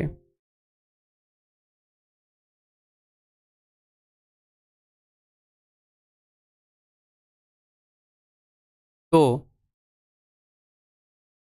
पहली डाइस 1, डाइस 2, पहली डाइस पर 1 आ जाए, 2 आ जाए, 3 4 5 6 कुछ भी आ सकता है, दूसरी पर 1 2 3 4 5 6 कुछ भी आ सकता है। तो मान लो पहली पर 1 आ जाए और दूसरी पर भी 1 आ जाए, पहली पर 1 आ जाए, दूसरी पर 2 आ जाए, पहली पर 1 आ जाए, दूसरी पर 3, तो देखो पहली पर 1 आएगा, उसी के कारण टोटल 6 आउटकम हो सकते हैं, क्योंकि दूसरी पर हो सकता है 1 2 3 4 5 6 कुछ भी आ जाए। अब हो सकता है पहली पर 2 आ जाए, दूसरी पर 1 आ जाए, इस पर 2, इस पर भी 2, इस पर 2, इस पर 3, इस पर 2, इस पर 4, इस पर 2, इस पर 5, इस पर 2, इस पर 6। इस पर 2 आएगा तो भी 6 आउटकम है, इस पर 3 आएगा तो भी 6 आउटकम, ऐसे 6 जोड़े बन जाएंगे। तो टोटल 6 × 6 36 आउटकम हो जाते हैं जब आप 2 डाइस थ्रो करते हो। तो वो कौन से आउटकम होते हैं ये देखो, कि पहली पर 1, दूसरी पर 1, पहली पर 1, दूसरी पर 2, पहली पर 1, दूसरी पर 3, पहली पर 1, दूसरी पर 4। आपको कभी भी क्वेश्चन सोल्व करते वक्त ये लिखना नहीं पड़ेगा, मैं बता रहा हूँ। जो अपने एग्जाम में क्वेश्चन आते हैं बहुत रेयर है, बट आपको इसकी समझ होनी चाहिए। बिना इसके लिखे मैं आपको क्वेश्चन करवाऊंगा, ठीक है, क्लियर है। तो टोटल ऐसे 36 आउटकम हो जाएंगे। तो 2 डाइस थ्रो कर रहे हो तो 36 आउटकम हो गए, क्योंकि हर एक डाइस पर 6 आउटकम है। अगर 3 डाइस थ्रो कर देते हो तो पहली डाइस पर 6 आउटकम, दूसरी पर 6, तीसरी पर 6, टोटल 216 आउटकम है। अगर आप एक डाइस थ्रो करते हो और 2 कॉइन थ्रो करते हो तो एक डाइस पर 6 आउटकम, 2 कॉइन, इस कॉइन पर 2, इस कॉइन के भी 2 आउटकम हो सकते हैं, तो 24 आउटकम हो सकते हैं टोटल। अब सर ये क्या क्या होंगे वो बनाने की जरूरत नहीं अपने क्वेश्चन में, टोटल आउटकम निकाल ले आ रहे हैं, मोर देन एनफ। समझ में आ गई बात? तो सैंपल स्पेस की बात समझ में आ गई। सैंपल स्पेस क्या है?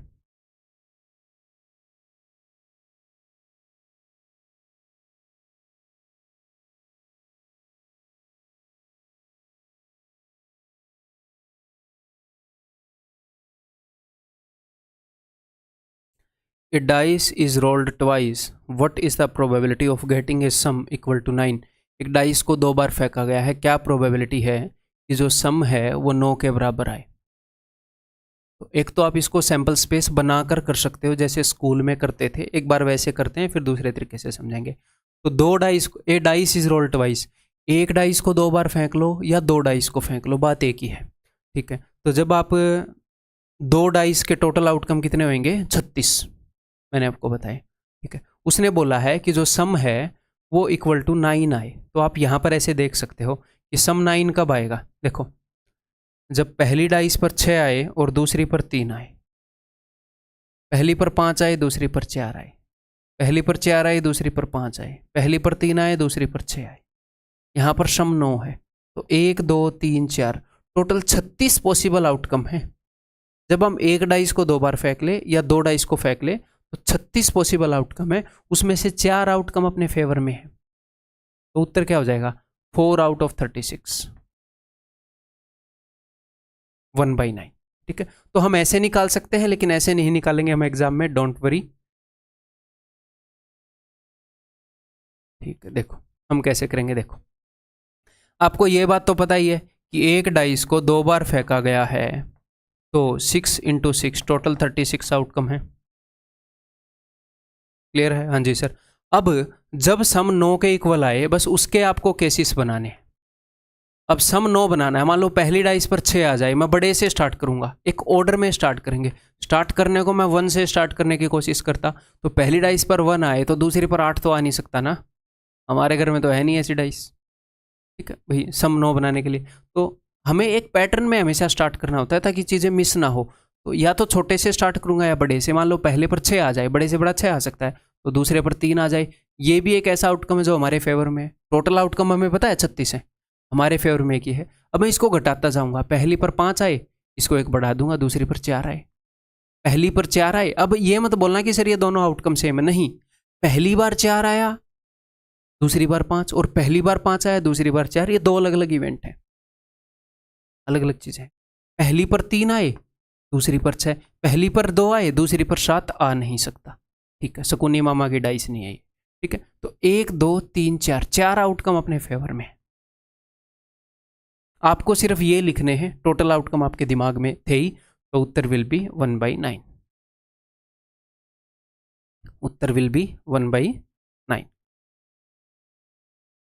Next, 2 dice are rolled together, what is the probability of getting their sum as a prime number? ठीक है, 2 डाइस कर दी, ठीक है। तो 2 डाइस अगर रोल कर दी तो D1 और D2, 6 आउटकम इसके, 6 इसके, टोटल 36 आउटकम है। You know total number of outcome is equal to 36। Okay, अब हमें निकालने हैं फेवरेबल आउटकम। तो देखो, sum as a prime number, sum जो है वो प्राइम नंबर आए, तो प्राइम नंबर तो कई है ना, 2 भी सम आ सकता है उनका सम 3 भी आ सकता है, दो डाइस के ऊपर का सम, 2 भी 3 भी, तो पहले प्राइम नंबर को लिख लो जो जो आ सकते हैं। 2 3 5 7 11, 11 भी हो सकता है, 13 हो सकता है, नहीं, दो डाइस का सम कभी भी 13 नहीं होगा क्योंकि मैक्सिमम 6 और 6 आ सकते हैं, तो 11 तक के प्राइम नंबर आ सकते हैं। तो अब हम देखते हैं कि भैया दो प्राइम नंबर कैसे आ सकता है। पहली पर एक आए, दूसरी पर भी एक आए, ठीक है।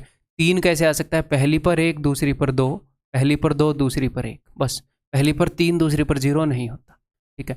5 कैसे आउटकम आ सकता है, तो छोटे से स्टार्ट करो, 1 4।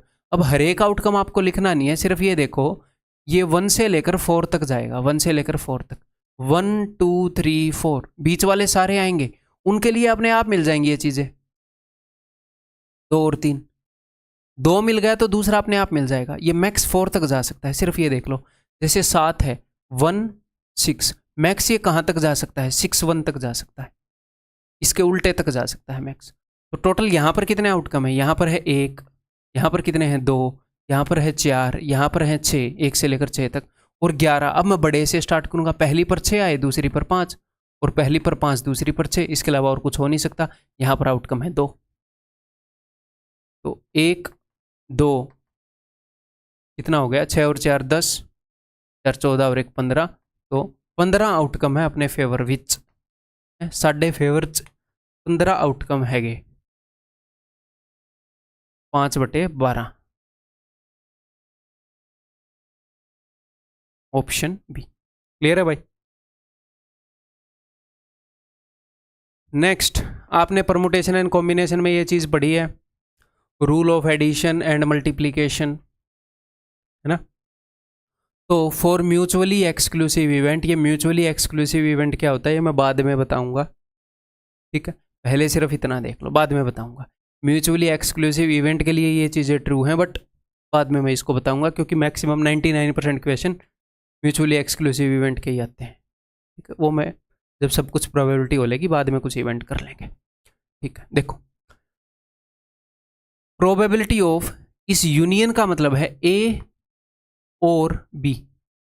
मान लो एक इवेंट ए है, उसकी कुछ प्रोबेबिलिटी है, एक इवेंट बी है, उसकी कुछ प्रोबेबिलिटी है। तो probability of happening of event ए और बी, प्रोबेबिलिटी ऑफ ए और बी, तो मैंने आपको क्या बताया था रूल ऑफ एडिशन में, जब और की सेंस हो तो आप ऐड करोगे। और probability of A and B, मान लो इवेंट ए की कुछ प्रोबेबिलिटी है, इवेंट बी की कुछ प्रोबेबिलिटी है, तो probability of A and B वो हो जाएगी probability of A into probability of B. Example देकर बताऊं, देखो, और म्यूचुअली एक्सक्लूसिव इवेंट वो होते हैं, ये मैं यहीं पर बता देता हूं एक बार, कि जिनमें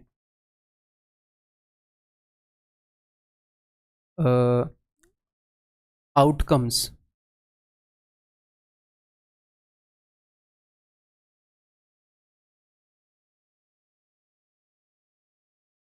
फेवरेबल आउटकम जो है वो कॉमन ना हो। आपको अभी एग्जाम्पल दूंगा, ठीक। परस्पर अपवर्जी घटनाएं हिंदी में इनको बोलते हैं।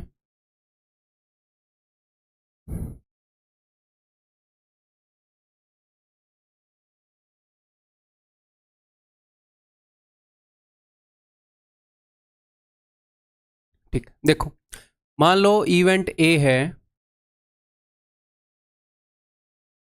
एक डाइस थ्रो करी है हमने, getting a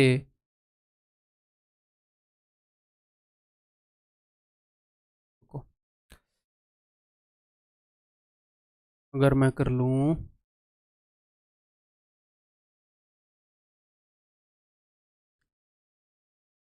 getting a composite number,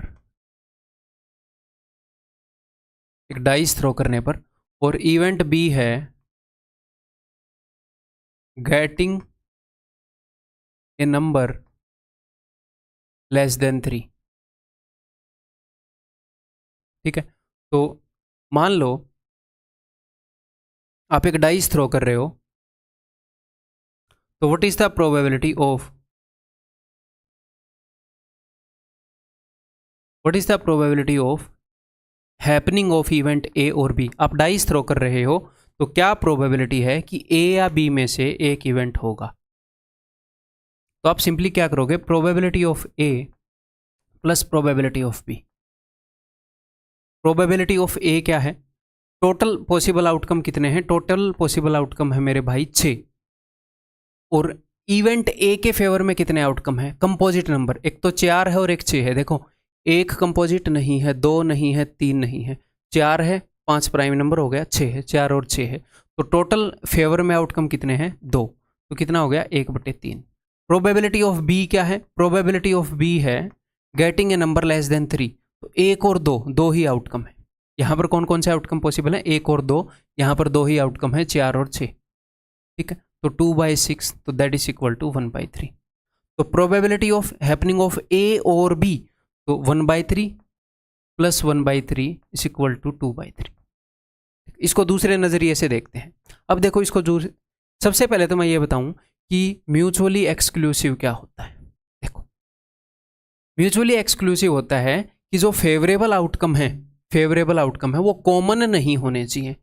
यहां पर इवेंट ए के फेवर में कौन कौन से आउटकम है, 4 और 6, 4 और 6 आया तो इवेंट ए होगा, 1 और 2 आया तो इवेंट बी होगा, ठीक है। तो यहां पर आउटकम है 1 और 2, यहां पर है 4 और 6, कॉमन है या नहीं, नहीं। ये जो मैं आपको बता रहा हूं फिलहाल इस वक्त जो कंसेप्ट, ये आपको थोड़ा सा कॉम्प्लेक्स लगेगा, कॉम्प्लेक्स लगना बनता भी है, ठीक है, बट इसका अच्छी बात यह है कि अपने एग्जाम में यूज नहीं होता, फिर भी एक आधे क्वेश्चन में रेयरली हो सकता है, एंड में वो एक आधे क्वेश्चन आपको बताऊंगा। तो टेंशन नहीं लेनी कि अब तक तो सब सही चल रहा था, अब ये क्या इंट्रोड्यूस कर दिया सर, नहीं होता अपने एग्जाम में यूज, बट समझना जरूरी है इसलिए समझा रहा हूं, नहीं तो मैं समझाता भी नहीं, ठीक है। देखो तो इनमें कुछ भी कॉमन नहीं है ना, तो आप सिंपली ऐसे भी बोल सकते हो कि सर अगर 1, 2, 4, 6 में से कुछ भी आया तो या तो इवेंट ए हो जाएगा या बी हो जाएगा। प्रोबेबिलिटी किस चीज़ की देखनी है कि या तो इवेंट ए हो जाए या इवेंट बी हो जाए, इनमें से कोई एक इवेंट हो जाए, ये प्रोबेबिलिटी देखनी है।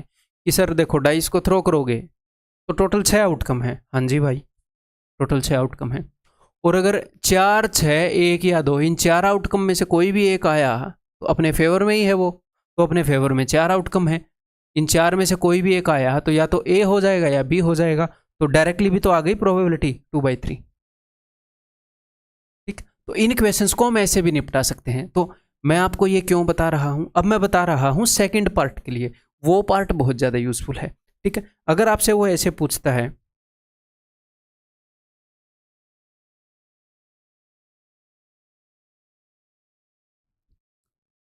ये होने चाहिए भैया for any event A and B, ये भी हो और ये भी हो, ये 2 डाइस के लिए हो, है ना। एक बार रुको, एक बार फिर ये इस एग्जाम्पल से बात नहीं बनेगी। ए की प्रोबेबिलिटी ये भी हो जाए 1/9 हो जाएगी, और ये दोनों यहाँ पर, एक बार रुको मेरे को परफेक्ट एग्जाम्पल चूज़ करने दो, फिर यहाँ तक क्लियर है, आगे मैं दूसरा एग्जाम्पल चूज़ करूँगा।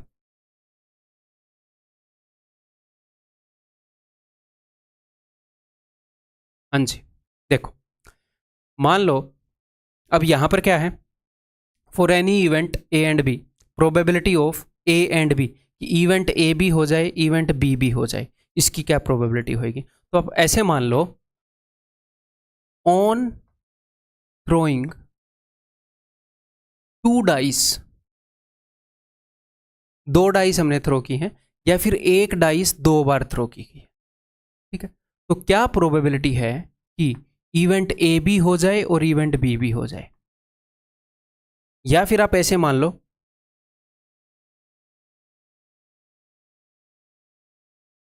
कि फर्स्ट डाइस पर, अच्छे से समझने के लिए, कि फर्स्ट डाइस के ऊपर इवेंट ए हो जाए और सेकंड डाइस के ऊपर इवेंट बी हो जाए, ये दोनों काम हो जाए। इसकी क्या प्रोबेबिलिटी है कि मैं फर्स्ट डाइस थ्रो करूं तो एक कंपोजिट नंबर आए, फिर मैं दूसरी डाइस थ्रो करूं तो एक नंबर लेस देन 3 आए। ये दोनों काम करने की, फर्स्ट डाइस पर ये आए और दूसरी पर ये आए, तो इस इवेंट ए के होने के कितने चांस है, इवेंट ए के होने के चांस है भैया 2/6। इवेंट बी के होने के कितने चांस है, इवेंट बी के होने के चांस है भैया 2/6। तो दोनों के होने के कितने चांस होंगे, तो इसके चांस है 1/3, इसके चांस है 1/3, दोनों के होने के चांस हो जाएंगे कि ये भी हो ये भी हो 1/9। अब आप यहां पर देखोगे चांसेस घट गए, चांसेस घट गए। क्यों? देखो, मान लो 2 मैच हो रहे हैं, एक इंडिया और पाकिस्तान का, और एक 2 और टीम है, ऑस्ट्रेलिया और एक और टीम है। मैं बोलूं कि इंडिया के जीतने के कितने चांस है, आप बोलोगे सर इतने % है कुछ। फिर यहां पर बोलूं ऑस्ट्रेलिया के जीतने के कितने चांस है, आप बोलोगे इतने चांस है। अब मैं बोलूं कि इस चीज के कितने चांस है कि इंडिया भी जीत जाए और ऑस्ट्रेलिया भी जीत जाए। देखो हो क्या क्या सकता है, हो सकता है कि इस मैच के अंदर इंडिया और पाकिस्तान में से कुछ भी एक जीत जाए, और इस मैच के अंदर, अब आपका दिल तो दुखेगा पाकिस्तान को जिता रहा हूं, बट मैच समझने के लिए तो भाई जिताना पड़ेगा। यहां पर ऑस्ट्रेलिया जीत जाए या दूसरी टीम जीत जाए, 4 आउटकम हो सकते हैं, इंडिया जीत जाए या पाकिस्तान जीत जाए। 2 आउटकम यहां पर पॉसिबल है, 2 आउटकम यहां पर पॉसिबल है, टोटल 4 आउटकम पॉसिबल है। और आप बोल रहे हो एक आउटकम कि यहां पर इंडिया जीत जाए, यहां पर ऑस्ट्रेलिया, उसके चांस कम हो जाएंगे। अभी भी समझ में नहीं आया तो टेंशन नहीं लेनी, और समझाऊंगा मैं आपको। देखो, मान लो इवेंट ए है, एक कॉइन के थ्रो करने पर गेटिंग ए हेड, और इवेंट बी है एक डाइस के थ्रो करने पर गेटिंग, आपने एक कॉइन थ्रो किया है और एक डाइस थ्रो करी है, गेटिंग ए कंपोजिट नंबर। तो इवेंट ए की प्रोबेबिलिटी क्या है, हेड आने की प्रोबेबिलिटी क्या है 1/2, और इवेंट बी की प्रोबेबिलिटी क्या है, इवेंट बी की प्रोबेबिलिटी है 2/6। कंपोजिट नंबर एक तो 4 है और एक 6 है, टोटल 6 आउटकम में से 2 हमारे फेवर में, 1/3। अब मैं बोलूं कि मैंने एक कॉइन उछाला है, एक डाइस उछाली है, तो क्या प्रोबेबिलिटी है कि इवेंट ए हो और इवेंट बी हो, कि जो मैंने कॉइन उछाला उस पर हेड आ जाए और जो मैंने डाइस उछाली उस पर कंपोजिट नंबर आ जाए। तो दोनों की प्रोबेबिलिटी को गुणा करोगे। कॉइन मतलब पहले वाला काम की प्रोबेबिलिटी है हाफ और दूसरे वाले काम की प्रोबेबिलिटी है 1/3, तो 1/6 प्रोबेबिलिटी है कि पहले पर हेड आ जाए और दूसरी डाइस के ऊपर कंपोजिट नंबर आ जाए। ठीक है, इसको एक बार और करके देखें, देखो करके देखते हैं, सैंपल स्पेस के ऊपर करके देखते हैं। देखो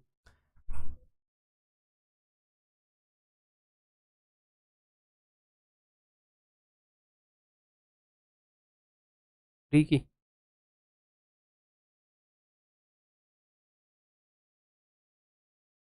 5-10 मिनट लग गएंगी वह क्लास के अंदर, कर रखी है वीडियो बनने लग रही है।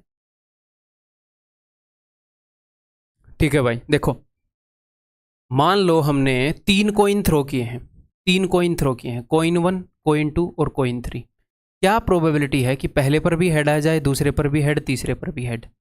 तो पहले कॉइन के ऊपर हेड आने के क्या चांसेस हैं 1/2, दूसरे कॉइन के ऊपर हेड आने के क्या चांसेस हैं 1/2, तीसरे कॉइन के ऊपर हेड आने के क्या चांसेस हैं 1/2, तो 1/8 उत्तर हो जाएगा। टोटल 8 आउटकम है और उनमें से एक आउटकम हमारे फेवर में है 1/8। इस तरीके से, क्योंकि हमने 3 कॉइन थ्रो किए हैं, पहले पर ये भी हो कि पहले पर हेड आए, ये भी हो कि दूसरे पर हेड आए, ये भी हो कि तीसरे पर हेड आए, ये तीनों काम होने जरूरी हैं। तो हमारे एग्जाम में ये कंसेप्ट बहुत ज़्यादा यूज होगा, क्योंकि वो ये बोलेगा ये 4 काम हो जाएं, ये 3 काम हो जाएं। एक्चुअल क्वेश्चन सबसे ज़्यादा इसी के ऊपर आते हैं जिनके अंदर कैंडिडेट फंसते हैं। इसके और भी रूप करवाऊंगा, ये वाला कैसे निकालना है, ये वाला कैसे निकालना है, सारे करवाऊंगा, अभी बस ये समझ लो। ठीक, क्लियर। और मुझे ये भी पता है कि कौन सी चीज़ में कितना डाउट आ गया होगा, कहाँ पर आप लोग फंस गए होंगे। तो कभी भी ये भी मत सोचना कि यार मैं यहाँ पर फंस गया, मेरे को ये समझ में नहीं आया और मैं जो हूँ मैं आगे बढ़ गया, पता नहीं आपको समझ में आएगा कि नहीं, मेरे को पता है, टेंशन मत लो। ठीक है, अभी कुछ क्वेश्चंस के थ्रू ये चीज़ समझते हैं। देखो, when tossing 2 coins once, what is the probability of head on both the coins. तो मैंने कॉइन 1 को उछाला, कॉइन 2 को उछाला, या फिर मैं ये कर, चलो ये मेरे को कुछ काम आया था अभी बीच में, आपको पता ही चला होगा, बट ये करते हैं अभी बाद में 10-15 मिनट इस वाले कंसेप्ट का। अभी मैंने बताया तो अच्छे से आपको बताता हूँ। When tossing 2 coins once, what is the probability of heads on both the coins. दोनों कॉइन के ऊपर हेड आए, तो कॉइन 1 के ऊपर हेड आए और कॉइन 2 के ऊपर हेड आए, इसकी क्या प्रोबेबिलिटी है? तो देखो हम दो काम कर रहे हैं, यहां पर हेड आए एंड यहां पर हेड आए, दोनों होने ना, कॉइन 1 पर भी हेड आए, कॉइन 2 पर भी हेड आए। तो एक तो आप इस काम को ऐसे कर सकते हो जो हमने सैंपल स्पेस बनाया था कि अगर दो कॉइन थ्रो किए जाएं तो पहले पर हेड आ सकता है, दूसरे पर भी हेड, पहले पर हेड दूसरे पर टेल, पहले पर टेल दूसरे पर हेड, या फिर दोनों पर टेल। तो टोटल 4 आउटकम है, उसमें से एक आउटकम हमारे फेवर में है, 1/4 इज द आंसर। बट हमने कंसेप्ट को सीखना है, धीरे धीरे स्ट्रॉन्ग करना है, तो इससे भी करते हैं। इवेंट, पहला इवेंट है कि पहले कॉइन पर हेड आ जाए, इसकी प्रोबेबिलिटी क्या है? 1/2। इस इवेंट की प्रोबेबिलिटी है 1/2। पहले वाले कॉइन के पास दो आउटकम पॉसिबल हैं, हेड और टेल, उसमें से एक हमें चाहिए। दूसरे कॉइन के ऊपर हेड आ जाए, इसके पास भी दो आउटकम है बेचारे के पास, हेड एंड टेल, उसमें से एक। इस काम के होने की प्रोबेबिलिटी है 1/2, इस काम के होने की प्रोबेबिलिटी है 1/2। तो क्या प्रोबेबिलिटी है कि दोनों काम हो जाए? 1/4 ऑप्शन। दोनों की प्रोबेबिलिटी को मल्टीप्लाई करना है बस। नेक्स्ट, इसके कई रूप होंगे, सारे रूप बताऊंगा, इतना भी हल्के में नहीं लेना कि अच्छा सिर्फ मल्टीप्लाई ही करना है।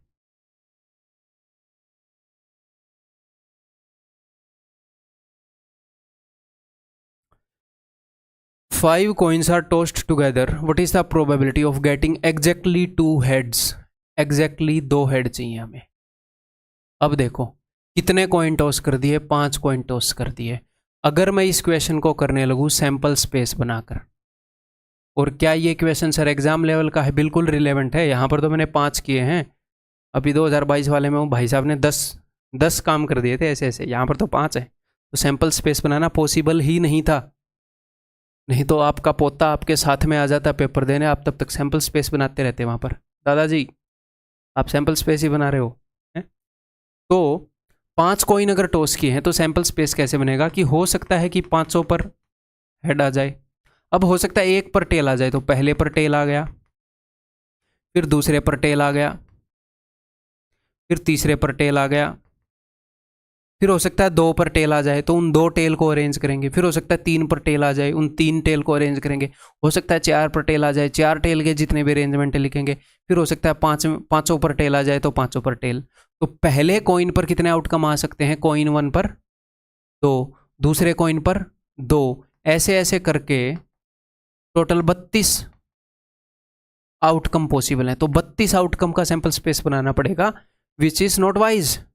इसीलिए ये कंसेप्ट समझना जरूरी है। चलिए जी देखते हैं, अब ध्यान से सुना, अब मुझे आपकी पूरी अटेंशन चाहिए यहाँ पर। तो उसने बोला है कि मैंने 5 कॉइन उछाले हैं और एग्जैक्टली 2 हेड चाहिए मुझे, तो उसको 2 कॉइन के ऊपर तो हेड चाहिए और बाकी के ऊपर उसको टेल चाहिए। ठीक है, 5 कॉइन उछाले हैं, ये एक अलग से कॉइन उछाला, ये अलग से, ये अलग से, ये अलग से, ये अलग से। ठीक है, तो अब मेरी बात ध्यान से सुनना।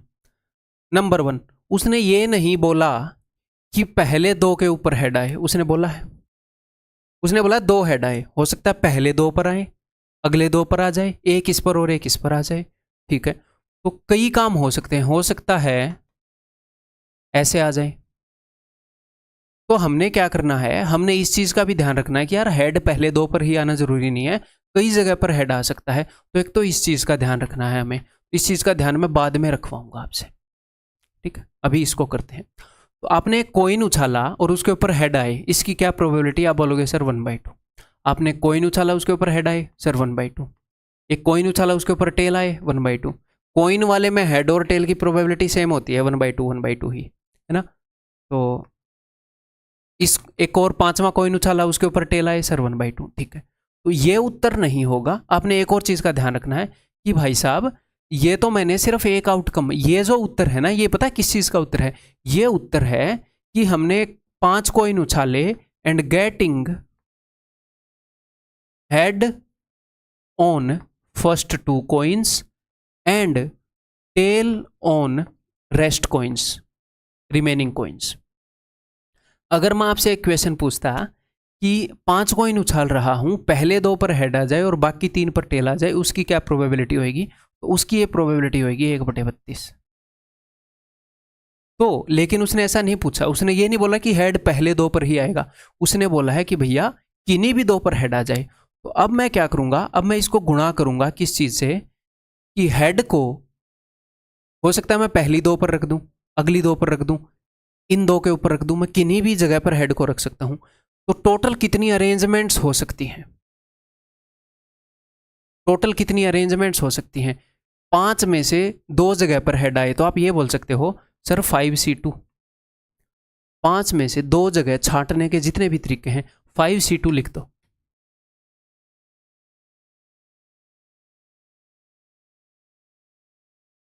ठीक है, हाँ ऐसे लिख लेते हैं, चलो 5C2।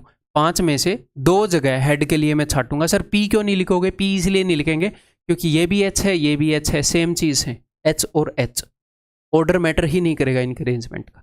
ठीक है, तो मैं यहाँ पर 5C2 लिख सकता हूँ। या फिर आप बोल सकते हो कि सर 5 में से 3 जगह छांटने के कितने तरीके हैं? आप टेल के लिए जगह छांट लो। कितने तरीकों में मैं 5 जगहों में से 3 जगह छांट सकता हूँ टेल के लिए, बाकी जगह हेड आ जाएंगे। या फिर कितने वेज में मैं 2 जगह छांट सकता हूँ हेड के लिए, बाकी जगह टेल आ जाएंगे। तो मैंने आपको P&C में बताया था कि 5C2 और 5C3 सेम है, याद है? या फिर आप ऐसे कर सकते हो कि सर मैंने आपको एक बात बताई थी कि जो ये वर्ड है डेटा, इसकी अरेंजमेंट आप कर सकते हो 4 फैक्टोरियल, 1 2 3 4। ए रिपीट हो रहा है तो 2 फैक्टोरियल।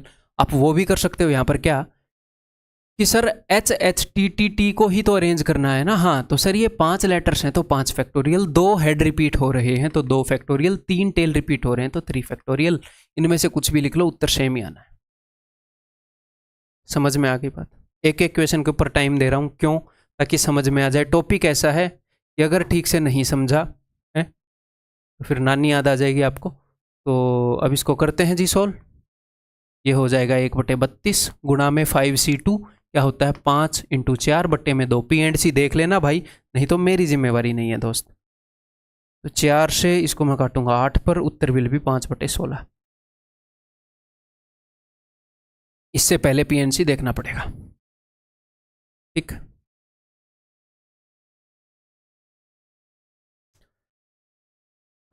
ये देखो, there are 15 boys and 10 girls in a class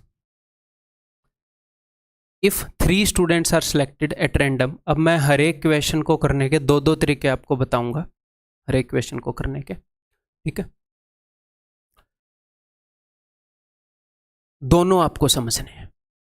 एक अपना फॉर्मूला वाला तरीका बताऊंगा, एक दूसरा तरीका अंडरस्टैंडिंग वाला बताऊंगा। दोनों समझने हैं, दोनों पर ध्यान देना, बड़े ही प्यार से बताऊंगा, कोई कंफ्यूजन नहीं होगा।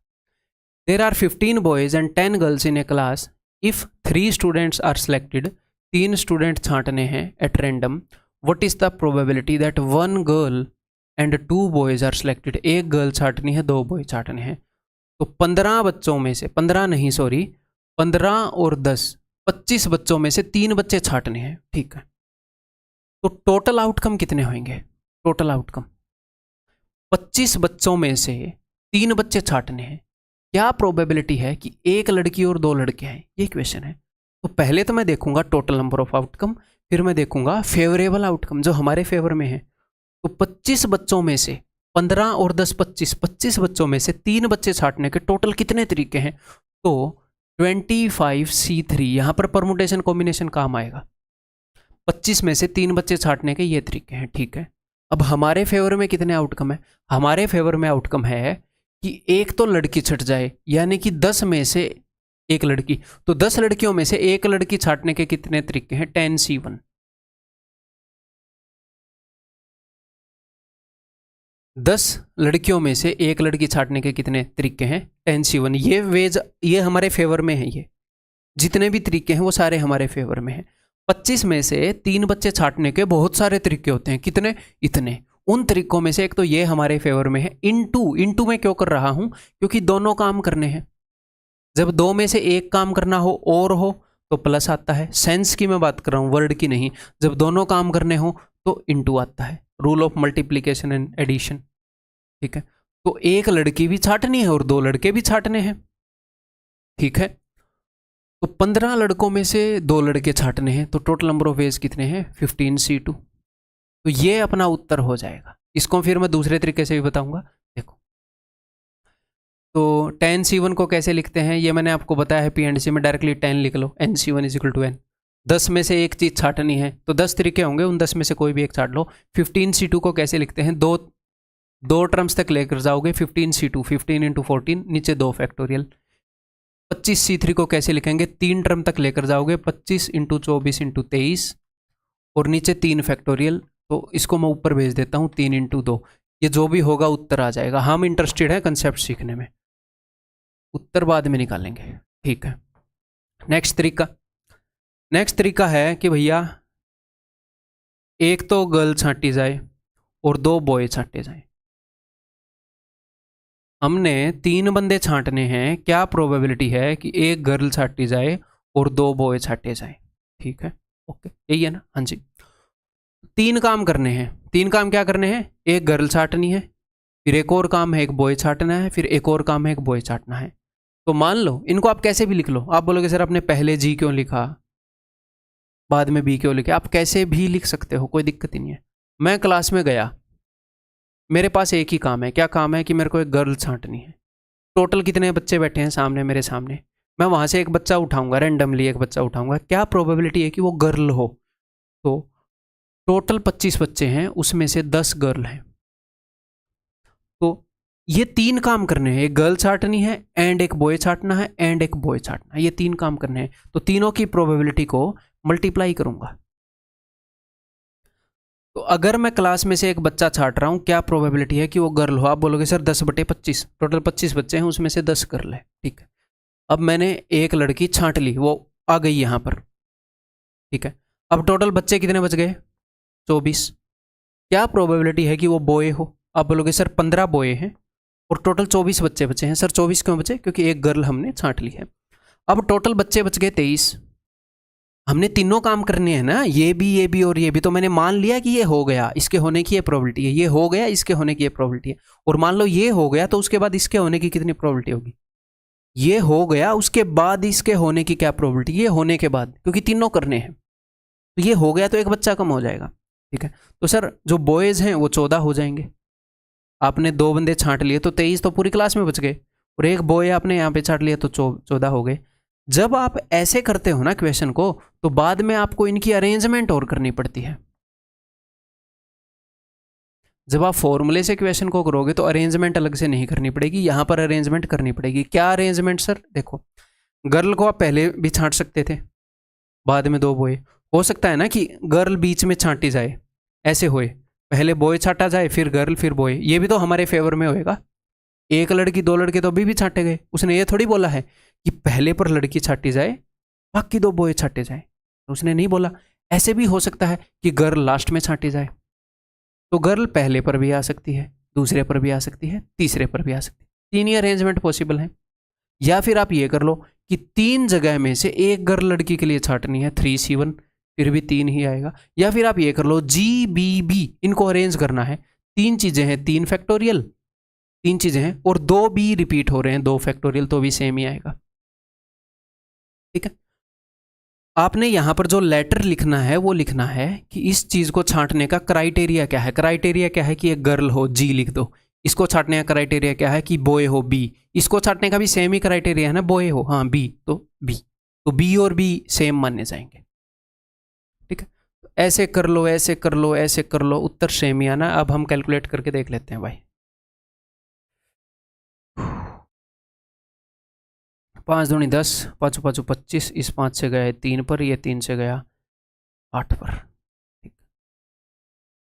तो 2 चौके 8, 2 दूनी 4, 2 7 14, 7 21/46।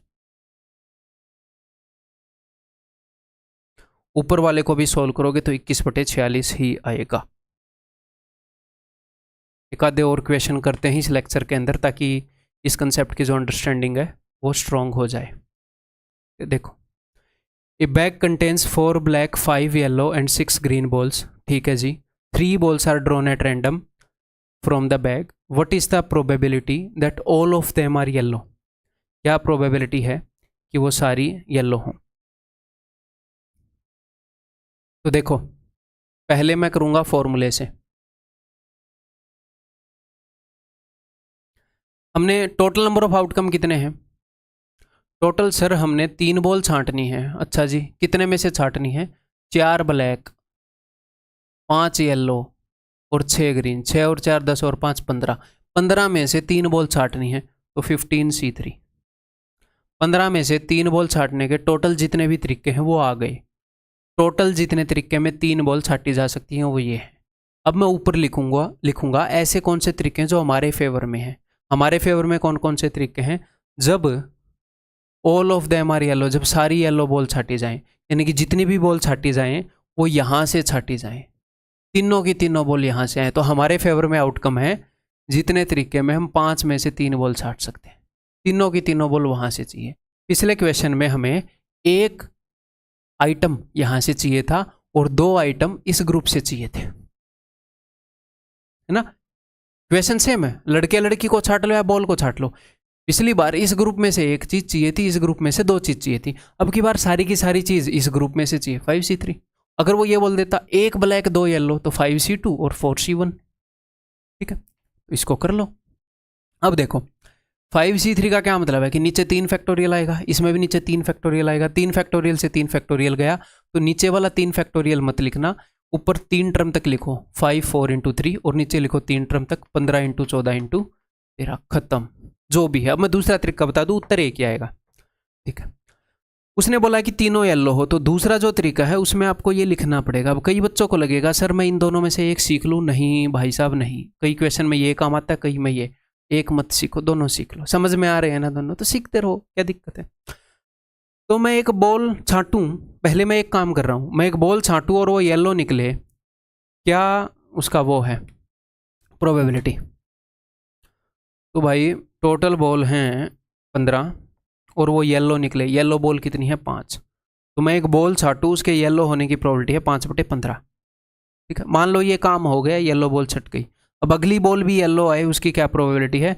सर टोटल बॉल 14 बच गई और येलो बॉल 4 ही बच गई, एक कम बच गई येलो बॉल। तो उन 14 में से मैं बॉल छाटूँ तो उन 4 में से आएगी तो वो येलो होगी, 4/14 प्रोबेबिलिटी है। अब सर टोटल बॉल 13 बच गई और येलो बॉल बच गई 3। अब इसके बाद इनकी अरेंजमेंट भी करनी है, तो अरेंजमेंट किस बेस पर करनी है? Why why why. हम किस चीज़ को अरेंज कर रहे थे पता है? पिछले क्वेश्चन में जाऊं, हम अरेंज कर रहे थे HHTTT, इनको यहां पर अरेंज कर रहे थे GBB। जो हमारे सिलेक्शन का क्राइटेरिया है उसको मैंने एक लेटर का नाम दे दिया और मैं उस लेटर्स को अरेंज कर रहा हूं बस। वाई वाई वाई को अरेंज करने के कितने तरीके? एक ही हैं, तीनों सेम है, तो इनकी अरेंजमेंट करनी जरूरी नहीं है। ऊपर और नीचे कंपेयर करो, 5 4 3 5 4 3, 15 14 13, 15 14 13, सेम ही बात है, कैसे भी कर लो, समझ में दोनों आने चाहिए। सोल्व कर दें, 5 और 3 15, 2 दूनी 4, 2 7 14, तो 2/91, ठीक है? तो उत्तर इस ऑप्शन है। तो भाई इस लेक्चर के अंदर इतना ही है। स्टार्टिंग में थोड़ा सा धीरे धीरे आराम आराम से मैं आपको समझा रहा हूँ, ठीक है? और ये ज़रूरी भी है, नहीं तो क्या फ़ायदा।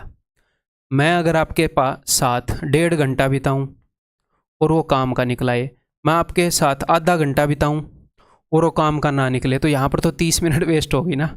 तो जल्दबाजी नहीं करनी। ये चैप्टर ऐसा है कि जल्दबाजी करने से दिक्कत देता है ये बच्चों को, मुझे पता है, प्यार से समझाऊँ, ठीक है? अगले लेक्चर के अंदर मिलते हैं, बिल्कुल यहीं से कंटिन्यू करूँगा, आपको इसी के साथ अगला लेक्चर देख लेना है, ठीक है? तो बिल्कुल कंटिन्यू यहीं से रहेगा, इसी फ्लो में हम कंटिन्यू करेंगे, ठीक है भाई?